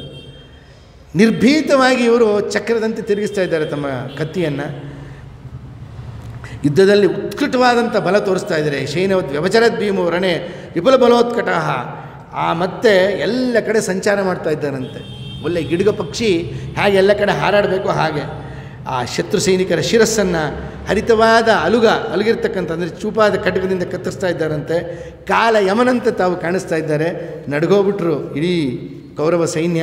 ಇನ್ನೇನಾಗತ್ತೋ, ಯಾರು ಉಳಿತೀವೋ ಬಿಡ್ತೀವೋ ಅಂತ ಗೊತ್ತಿಲ್ಲ. ಇಡೀ ಭೀಮಸೇನ ದೇವರು ಒಬ್ಬರೇ ಈ ತಮ್ಮ ಸಾಮರ್ಥ್ಯವನ್ನು ತೋರಿಸಿದ್ದಾರೆ. ಆವಾಗ ಧೃತರಾಷ್ಟ್ರನಾಗಿರ್ತಕ್ಕಂಥವನು ಕೇಳ್ತಾ ಇದ್ದಾನೆ ಸಂಜೆಯನ್ನು, ಭೀಷ್ಮ ಕಿಮರೋತ್ತತ್ರ ಪಾಂಡವೇಯ ಸಂಜಯ, ಇಲ್ಲಿ ಪಾಂಚಾಲಸ್ತಸ್ಮಾಕಂಸ ಸಂಜಯ. ಎಲ್ಲಿಗೆ ಧೃತರಾಷ್ಟ್ರ ದಾರುಣವಾದ ಯುದ್ಧದಲ್ಲಿ ಭೀಮಸೇನ ದೇವರು ಇಷ್ಟೊಂದೆಲ್ಲ ಮಾಡ್ತಾ ಇರುವಾಗ ಎಲ್ಲರೂ ನಾನು ಕೊಲ್ತೀನಿ ಅಂತ ಪ್ರತಿಜ್ಞೆ ಮಾಡಿರ್ತಕ್ಕಂಥ ಭೀಷ್ಮಾಚಾರ್ಯ ಏನು ಮಾಡಿದ್ರಪ್ಪ, ಆ ಕಾಲದಲ್ಲಿ ಹೇಗೆ ಯುದ್ಧ ಮಾಡಿದ್ರು ಅಂತ ಹೇಳಿದಾಗ ಆವಾಗ ಹೇಳ್ತಾ ಇದ್ದಾನೆ ಸಂಜಯ್ ಹೇಳ್ತಾ ಇದ್ದಾನೆ, ಮತ್ತು ಒಮ್ಮೆ ಭೀಷ್ಮಾಚಾರ್ಯ ಯುದ್ಧಕ್ಕೆ ಬಂದರು ಅಂತಾದರೆ ಅನೇಕ ರೀತಿ ವ್ಯತ್ಯಾಸಗಳಾಗತ್ತೆ ಅಂತ ನನಗೆ ಗೊತ್ತಿದೆ. ಆದರೂ ಈ ಕಾಲದಲ್ಲಿ ಅವರೇನು ಮಾಡ್ತಾಯಿದ್ರು ಅದನ್ನೆಲ್ಲ ಹೇಳು ಅಂತಂದಾಗ, ಎಲ್ಲ ನಿಯತ ವ್ರತ ಇರತಕ್ಕಂಥ ಅವರು ಎಲ್ಲ ದಿಕ್ಕುಗಳನ್ನು ತಮ್ಮ ಬಾಣಗಳಿಂದ ಒಂದು ಕಡೆ ಕೂಡಿಸೋ ಸಾಮರ್ಥ್ಯ ಅವರಿಗಿದೆ. ಮತ್ತು ಭೀಷ್ಮಾಚಾರ್ಯರು ಯುದ್ಧವನ್ನು ಮಾಡಲಿಕ್ಕೆ ಆರಂಭ ಮಾಡ್ತಾ ಇದ್ದಾರಂತೆ. ಆ ಕಡೆಯಿಂದ ಅವರ ಒಂದು ವೈಭವವನ್ನು ವರ್ಣನೆಯನ್ನು ಮಾಡ್ತಾ ಇದ್ದಾರೆ ಅಲ್ಲಿ. ಪಾಂಡವರ ರಥಕರ ಹೆಸರನ್ನು ಹೇಳಿ ಕೊಲ್ಲಿಕ್ಕೆ ಆರಂಭ ಮಾಡಿದ್ರಂತೆ ಭೀಷ್ಮಾಚಾರ್ಯರು. ಪಾಂಡವೇನು ಕಶ್ಚಿನೋಸಿ ವೀಕ್ಷಿತಂ, ಅವರೆಲ್ಲನ್ನು ಕೊಂದು ನಾಶವನ್ನು ಮಾಡಲಿಕ್ಕೆ ಹೊಡ್ತಾ ಇದ್ದಾರಲ್ಲಿ. ಆದರೆ ಪಾಂಡವರ ಸೈನ್ಯದಲ್ಲಿ ಯಾರೊಬ್ಬರೂ ಭೀಷ್ಮಾಚಾರ್ಯ ನೋಡಲಿಕ್ಕೆ ಸಾಧ್ಯ ಆಗಲಿಲ್ವಂತೆ. ಭೀಷ್ಮಾಚಾರ್ಯ ಧನಸ್ಸಿನಿಂದ ಬಂದಂಥ ಅನೇಕ ಬಾಣಗಳು ಮಾತ್ರ ಕಾಣ್ತಾ ಇದ್ವಂತೆ. ಇದೆಲ್ಲ ಒಂದು ಪ್ರಕ್ರಿಯೆ ಆರಂಭ ಆಗಿದೆ. ಭೀಷ್ಮಾಚಾರ್ಯ ಒಂದು ಪ್ರಾಬಲ್ಯವನ್ನು ತೋರಿಸ್ತಾ ಇದ್ದಾರೆ. ಆದರೆ ಅರ್ಜುನನ ಮೇಲೂ ಇವರು ಬಾಣಪ್ರಯೋಗವನ್ನು ಮಾಡ್ತಾ ಇದ್ದಾರೆ ಭೀಷ್ಮಾಚಾರ್ಯರು. ಆಗ ಸಿಂಹದಂತೆ ಪುನಃ ಗರ್ಜನೆ ಮಾಡ್ತಾ ಅರ್ಜುನ ರಥದ ಮೇಲೆ ಅವರು ಬಾಣವನ್ನು ಪ್ರಯೋಗ ಮಾಡ್ತಾ ಇದ್ದಾರೆ. ಅರ್ಜುನ ಭಾಳ ಮೃದುವಾಗಿ ಯುದ್ಧ ಮಾಡ್ತಿದ್ದಂತೆ. ಅವನಿಗೆ ಅಷ್ಟೊಂದು ವ್ಯಗ್ರತೆಯಿಂದ ಯುದ್ಧ ಮಾಡಲಿಕ್ಕೆ ಆಗ್ತಾ ಇಲ್ಲ. ಪರಮಾತ್ಮ ಮಾತ್ರ ಭೀಷ್ಮಾಚಾರ್ಯ ಬಾಣದಿಂದ ಪೀಡಿತನಾಗಿರ್ತಕ್ಕಂಥ ಅರ್ಜುನನ್ನು ತಾನು ಅಶ್ವಾನ್ ವಿತುನ್ನಾನ ಭೀಷ್ಮ ಸಹಾಯಕೈ ಆ ಮುಂದೆ ನಡೆಸ್ಕೊಂಡೇ ಹೋಗ್ತಾ ಇದ್ದಾನಂತೆ. ದಿವ್ಯವಾದ ಒಂದು ಧನುಸ್ಸನ್ನು ತಗೊಂಡು ಭೀಷ್ಮಾಚಾರ್ಯ 3 ಬಾಣಗಳನ್ನು ಪ್ರಯೋಗ ಮಾಡಿ ಭೀಷ್ಮಾಚಾರ್ಯ ಧನುಸ್ಸನ್ನು ಅರ್ಜುನ ಕತ್ತರಿಸ್ತಾ ಇದ್ದಾನೆ. ಇನ್ನೊಂದು ಕಣ್ಣು ಧನುಸ್ಸನ್ನು ತೊಗೊಂಡ್ರು. ಅವರು ಯುದ್ಧ ಮಾಡ್ತಾ ಇದ್ದಾರಂಥವ್ರು. ದೊಡ್ಡ ಧನುಸ್ಸನ್ನು ತೊಗೊಂಡ್ರು. ಕಣ್ಣು ಮುಚ್ಚಿ ಬಿಡೋದ್ರಲ್ಲಿ ಹೆದೆರಿಸ್ತಾ ಇದ್ದಾರಂತೆ. ಅಷ್ಟು ಸಾಮರ್ಥ್ಯ ಇದೆ ಭೀಷ್ಮಾಚಾರ್ಯರಿಗೆ. ಅರ್ಜುನ ಅಷ್ಟೇ ಚುರುಕುತನದಿಂದ ಅದನ್ನು ಮತ್ತೆ ಪ್ರತಿರೋಧ ಮಾಡ್ತಾ ಇದ್ದಾನಂತೆ. ಇವರಿಬ್ಬರಿಗೂ ಭಾಳ ಘನಘೋರವಾಗಿರ್ತಕ್ಕಂಥ ಕಾಳಗ ಆಗ್ತಾ ಇದೆ. ಆದರೆ ಒಂದು ಹಂತದಲ್ಲಿ ಭೀಷ್ಮಾಚಾರ್ಯರ ಒಂದು ಈ ಯುದ್ಧದ ಪ್ರಕ್ರಿಯೆ ಹೇಗಿತ್ತು ಅಂತಂದರೆ, ಕೃಷ್ಣನಿಗೆ ಅರ್ಜುನನಿಗೆ ಇಬ್ಬರಿಗೂ ಬಾಧೆ ಕೊಟ್ಟರಂತೆ. ಅರ್ಜುನ ಏನೂ ಮಾಡಲಿಕ್ಕಾಗ್ತಾ ಇಲ್ಲ. ಕೃಷ್ಣ ಪರಮಾತ್ಮ ಅಂತ ಇದ್ದಾನೆ, ಇಷ್ಟೆಲ್ಲ ಒಂದು ಅಷ್ಟೊಂದು ಪ್ರಭಾವಶಾಲಿಯಾಗಿ ಯುದ್ಧ ಮಾಡ್ತೀವಿ, ಇವನು ಯಾಕೆ ಹೀಗೆ ಕೂತಿದ್ದಾನೆ ಅಂತ ತಾನು ಏನು ಸಂಕಲ್ಪ ಮಾಡಿದ್ದ ಆ ಒಂದು ಸ್ಥಿತಿಯನ್ನು ನೋಡಿ ತಾನು ಧುಮುಕ್ತಾ ಇದ್ದಾನಂತೆ ರಥದಿಂದ. ಅರ್ಜುನ ಭಾಳ ಮೃದುವಾಗಿ ಯುದ್ಧ ಮಾಡ್ತಾ ಇದ್ದಾನೆ. ಅರ್ಜುನನ ಅಶ್ವಗಳು ಹೊಡಿತಾ ಇದ್ದಾರೆ, ಮೈಕೈಯೆಲ್ಲ ಗಾಯ ಆಗಿದೆ, ರಕ್ತ ಬರ್ತಾ ಇದೆ. ಆದರೆ ಪರಮಾತ್ಮ ತಕ್ಷಣ ಕೆಳಗೆ ಇಳಿತಾ ಇದ್ದಾನಂತೆ. ಇಳಿದು ತಾನು ಭೀಷ್ಮಾಚಾರ್ಯನ ಕೊಂದು ಬಿಡ್ತೀನಿ ಅಂತ ಸುದರ್ಶನವನ್ನು ಧಾರಣೆ ಮಾಡ್ತಾ ಇದ್ದಾನಂತ. ಸೈನ್ಯದ ಮಧ್ಯದಲ್ಲಿ ಹೇಳ್ತಾ ಇದ್ದಾರೆ, ಸುಭದ್ರೋ ವದ್ ಭೀಷ್ಮ ಅನೇಕ ಮಧ್ಯೆ. ಕೃಷ್ಣ ಸೈನ್ಯದ ಮಧ್ಯದಲ್ಲಿ ಭೀಷ್ಮಾಚಾರ್ಯ ಕಡೆ ಬರ್ತಾ ಇದ್ದಾನಂತೆ. ಅವ್ನು ಬರ್ತಾ ಇರೋ ಕೆಳಗಡೆಗೆ ಅವ್ನು ಬಿದ್ದಿದ್ದಂತೆ ಪೀತಾಂಬರ ಮೇಲ್ಗಡೆ ಆಕಾಶ ಅತ್ಯಂತ ಕಾಂತಿಯುಕ್ತವಾಗಿ ಮೋಡದಂತೆ ಕಾಣ್ತಾ ಇದ್ದಂತೆ. ಉತ್ತರಿಯ ಬೀಳ್ತಾ ಇದೆ, ಓಡ್ತಾ ಇದ್ದಾನಂತೆ. ಕೈನಲ್ಲಿ ಸುಂದರವಾಗಿರ್ತಕ್ಕಂಥ ಭುಜ, ಅತ್ಯಂತ ಸುಂದರವಾದ ಸ್ಫುರದ್ರೂಪಿ ಪರಮಾತ್ಮ ಕೈಯಲ್ಲಿ ತಾನು ಚಕ್ರವನ್ನು ಹಿಡ್ಕೊಂಡು ಬರ್ತಾ ಇದ್ದಾನಂತೆ ಹೋಗಬೇಕು ಅಂತ. ಯಾಕೆ? ಸ ವಾಸುದೇವ ಪ್ರೀತ ಚಕ್ರ ಸಂವರ್ತಿಷ್ಯೇನ ಜೀವಲೋಕಮಂ. ಕೈಯಲ್ಲಿ ಚಕ್ರವನ್ನು ಹಿಡ್ಕೊಂಡಿರ್ತಕ್ಕಂಥ ಜಗದ್ಗುರುವಾಗಿರ್ತಕ್ಕಂಥ ಪರಮಾತ್ಮ ಲೋಕವನ್ನೇ ತಿರುಗಿಸ್ತಕ್ಕಂಥ ವೇಗದಿಂದ ಹಾರು ಬರ್ತಾ ಇದ್ದಾನಂತೆ. ಎಲ್ಲ ಪ್ರಾಣಿಗಳನ್ನು ಕಾಲಾಗ್ನಿ ಅಂತ ಸುಟ್ಟಾಕ್ತೀನಿ ಅಂತ ಬರ್ತಾ ಇದ್ದಾನೆ. ಯಾಕೆ ಮಾಡ್ದ ಈ ಕೆಲಸ? ಸತ್ಯಂ ವಿಧಾತಂ ನಿಜ ಮೃತ್ಯು ಭಾಷಿತಂ. ನಿಜ ಮೃತ್ಯು ಭಾಷಿತಂ ಹೇಳಿಬಿಟ್ರು. ಯಾವಾಗ ಸಂಧಿಕಾಲದಲ್ಲಿ ಕೃಷ್ಣ ಪರಮಾತ್ಮ ಹೋದಾಗ ಭೀಷ್ಮಾಚಾರ್ಯ ಅಂದರು, ಅವನಂದ, ನಾನು ಅಸ್ತ್ರಶಸ್ತ್ರ ಹಿಡಿಯಲ್ಲ, ಪಾಂಡವರ ಜೊತೆ ಇರ್ತೀನಿ, ನಾನಷ್ಟೇ ಸಾರಥಿಯಾಗಿರ್ತೀನಿ ನಾನಂದೆ. ಆವಾಗ ಭೀಷ್ಮಾಚಾರ್ಯ ಅಂದಿರ್ತಾರೆ, ಇಲ್ಲ ಕೃಷ್ಣ, ನಾನು ನಿನ್ನ ಕೈಲಿ ಯುದ್ಧ ಮಾಡಿಸ್ತೀನಿ ನಾನು ಅಂತ. ಆವಾಗ ಸತ್ಯಮಿದಾತು ನಿಜ ಮೃತ್ಯು ಭಾಷಿತ, ತನ್ನ ಭೃತ್ಯರಾಗಿರ್ತಕ್ಕ ಅಥವಾ ತನ್ನ ಅತ್ಯಂತ ಏಕಾಂತ ಭಕ್ತರಾದಂಥ ಭೀಷ್ಮಾಚಾರ್ಯನ ಸಂತೋಷಪಡಿಸೋಕ್ಕೆ ಚಕ್ರವನ್ನು ಧಾರಣೆ ಮಾಡಿಬಿಟ್ಟಿದ್ದಾನೆ ಭಗವಂತ. ಆ ಕೃಷ್ಣನನ್ನು ನೋಡಿ ಭೀಷ್ಮಾಚಾರ್ಯ ಸ್ವಲ್ಪವೂ ಗಾಬರಿಗೊಳ್ಳಿಲ್ಲಂತೆ. ಎಲ್ಲ ಬಿಟ್ಟುಬಿಟ್ರು, ಧನುಸ್ಸು ಬಾಣ ಎಲ್ಲ ಕೆಳಗೆ ಬಿಟ್ಟು ಕೈ ಮುಕ್ಕೊಂಡು ನಮಸ್ಕಾರ ಮಾಡ್ತಾ ಇದ್ದಾರೆ. ಏಕೇಗಿ ದೇವೇಶ ಜಗನ್ನಿವಾಸ ನಮೋ ಸುತೇಶಾಂಗ ರಥಾಂಗ ಪಾಣೆ. ಈ ಒಂದು ದಿವ್ಯವಾದ ಅವಕಾಶ ಯಾರಿಗೆ ಬರುತ್ತೆ ಸ್ವಾಮಿ? ಸ್ತೋತ್ರ ಮಾಡ್ತಾ ಇದ್ದಾರೆ ಪರಮಾತ್ಮ. ಸಾರಂಗಪಾಣಿ, ಚಕ್ರಪಾಣಿ, ನಿನಗೆ ನಮಸ್ಕಾರ. ಲೋಕನಾಥನಪ್ಪ ನೀನು. ನಿನಗೆ ಎಲ್ಲ ಜೀವನಿಗೂ ಶರಣ್ಯನಾದವನು ನೀನಪ್ಪ. ನಿನ್ನ ಬಲದಿಂದ ಈ ರಣರಂಗದಲ್ಲಿ ಶ್ರೇಷ್ಠವಾದ ರಥದಿಂದ ನನ್ನ ಕೆಳಗಡೆ ಹಾಕು, ಪ್ರಯೋಗ ಮಾಡು, ನನಗೆ ಕೊಂದಾಕ್ಬಿಡು. ನಿನ್ನಿಂದ ಕೊಲ್ಸ್ಕೊಂಡೋದಷ್ಟು ಇದಕ್ಕಿಂತ ದೊಡ್ಡ ಯೋಗ ನನಗೇನಿರುತ್ತೆ ಸ್ವಾಮಿ ಅಂತಂದಾಗ ಅರ್ಜುನ ಓಡೋಡಿ ಬರ್ತಾ ಇದ್ದಾನಂತೆ. ಓಡೋಡಿ ಬಂದು ಇವನನ್ನು ಕೃಷ್ಣನ ಹಿಡಿತಾ ಇದ್ದಾನಂತೆ. ಹಿಡಿಲಿಕ್ಕೆ ಆಗ್ತಾ ಇಲ್ಲ ಅರ್ಜುನನಿಗೆ, ಕೃಷ್ಣನ ಸಾಮರ್ಥ್ಯದ ಮುಂದೆ ಎಲ್ಲಿ. ಆದರೂ ಓಡೋಗಿ ಏನೋ ಮಾಡಿ ಕೃಷ್ಣನ ಹಿಡ್ಕೊಂಡು, ಪರಮಾತ್ಮ ನೀನು ಪ್ರತಿಜ್ಞೆ ಮಾಡಿಬಿಟ್ಟಿದ್ಯಪ್ಪ, ನೀನು ನಿನ್ನ ಪ್ರತಿಜ್ಞೆ ಯಾವತ್ತೂ ಸುಳ್ಳಾಗಬಾರ್ದು, ನಿನ್ನ ಮಾತು ಸುಳ್ಳಾಗಬಾರ್ದು. ಆದ್ದರಿಂದ ನೀನು ಯುದ್ಧ ಮಾಡಬೇಡ ಅಂದರೆ ಪ್ರಸನ್ನ ಮುಖನಾದಂತೆ ಭಗವಂತ ಅವನು ತನ್ನ ವಿನೋದವನ್ನು ತೋರಿಸ್ತಾ ಇದ್ದಾನೆ, ಲೀಲೆಯನ್ನು ತೋರಿಸ್ತಾ ಇದ್ದಾನೆ. ಭಗವದ್ಭಕ್ತರ ಜೊತೆ ಯಾವ ರೀತಿ ತಾನು ಇರ್ತೀನಿ ಅಂತ ನೀವು ಭವಿಷ್ಯೋತ್ತರ ಪುರಾಣದ ವೆಂಕಟಗಿರಿ ಮಾತು ಮೇಲೆ ಕೇಳಿರ್ತೀರ. ಆ ಋಷಭಾಸುರನ ಜೊತೆ ಹೇಗೆ ಆಟ ಆಡ್ದ ದೇವರು ಅಂತ. ಎಲ್ಲ ತನ್ನ ಭಕ್ತರ ಜೊತೆ ಆಟವನ್ನು ಆಡ್ತಾ ಇರ್ತಾನೆ, ತನ್ನ ಲೀಲೆಯನ್ನು ತೋರಿಸ್ತಾ ಇದ್ದಾನೆ. ಅರ್ಜುನನ ಪ್ರತಿಜ್ಞೆ ಮತ್ತು ನಿಬಂಧನೆಯನ್ನು ಕೇಳಿ ಪರಮಾತ್ಮ ಹಸನ್ಮುಖಿಯಾದಂಥವನು ಮತ್ತೆ ತಾನು ಎಲ್ಲ ಒಂದು ಈ ಕೃತ್ಯವನ್ನು ಬಿಟ್ಟು ಭೀಷ್ಮಾಚಾರ್ಯಗೆ ಮನಸ್ಸಿನಲ್ಲಿ ಆಶೀರ್ವಾದವನ್ನು ಮಾಡ್ತಾನೆ. ನಿನ್ನ ಕಾಲ ಬರುತ್ತೆ, ಆಗ ನಿನ್ನ ನಾನು ಸಂಹಾರ ಬೇರೆ ರೀತಿಯಲ್ಲಿ ಮಾಡ್ತೀನಿ ಅಂತ ಅಂದ್ಕೊಂಡು ಪರಮಾತ್ಮ ಹೋಗ್ತಾ ಇದ್ದಾನೆ. ಮತ್ತು ಕೃಷ್ಣ ಕೈಯಲ್ಲಿ ತನ್ನ ಕಡಿವಾಣಗಳನ್ನು ಇಟ್ಕೊಂಡು ಪಾಂಚಜನ್ಯ ಶಂಖವನ್ನು ಊದುತ್ತಾ ಎಲ್ಲ ದಿಕ್ಕುಗಳು ಪ್ರತಿಧ್ವನಿಸುವಂತೆ ಅವನು ಊದ್ತಾ ಇದ್ದಾನಂತೆ. ಹೀಗಾಗಿ ಆ ಯುದ್ಧದ ಭಾಗವನ್ನು ಮುಂದುವರಿಸ್ತಾ ಇದ್ದಾರೆ. ಮುಂದುವರೆದ ಯುದ್ಧ ಭಾಗದಲ್ಲಿ ಏನೇನು ಕಥೆಗಳಾಯಿತು, ಭೀಷ್ಮಾಚಾರ್ಯ ಪ್ರತಾಪ ಮುಂದೆ ಆಗಿತ್ತು, ಇನ್ನು ಪಾಂಡವರ ಕಡೆಯ ಸೈನಿಕರು ಯಾವ ರೀತಿ ತಾವು ಯುದ್ಧವನ್ನು ಮಾಡೋದು ಇತ್ಯಾದಿ ವಿಚಾರಗಳನ್ನೆಲ್ಲ ಜನಮೇಜಯ ರಾಜನಿಗೆ ವೈಶಂಪಾಯನರು ಏನು ಹೇಳಿದ್ರು ಇದನ್ನೆಲ್ಲ ನಾಳಿಂದು ಸತ್ತು ತಿಳಿಯೋಣ. ಕೃಷ್ಣಾರ್ಪಣ ಮಸ್ತು ಹರಿಯನ್ನು.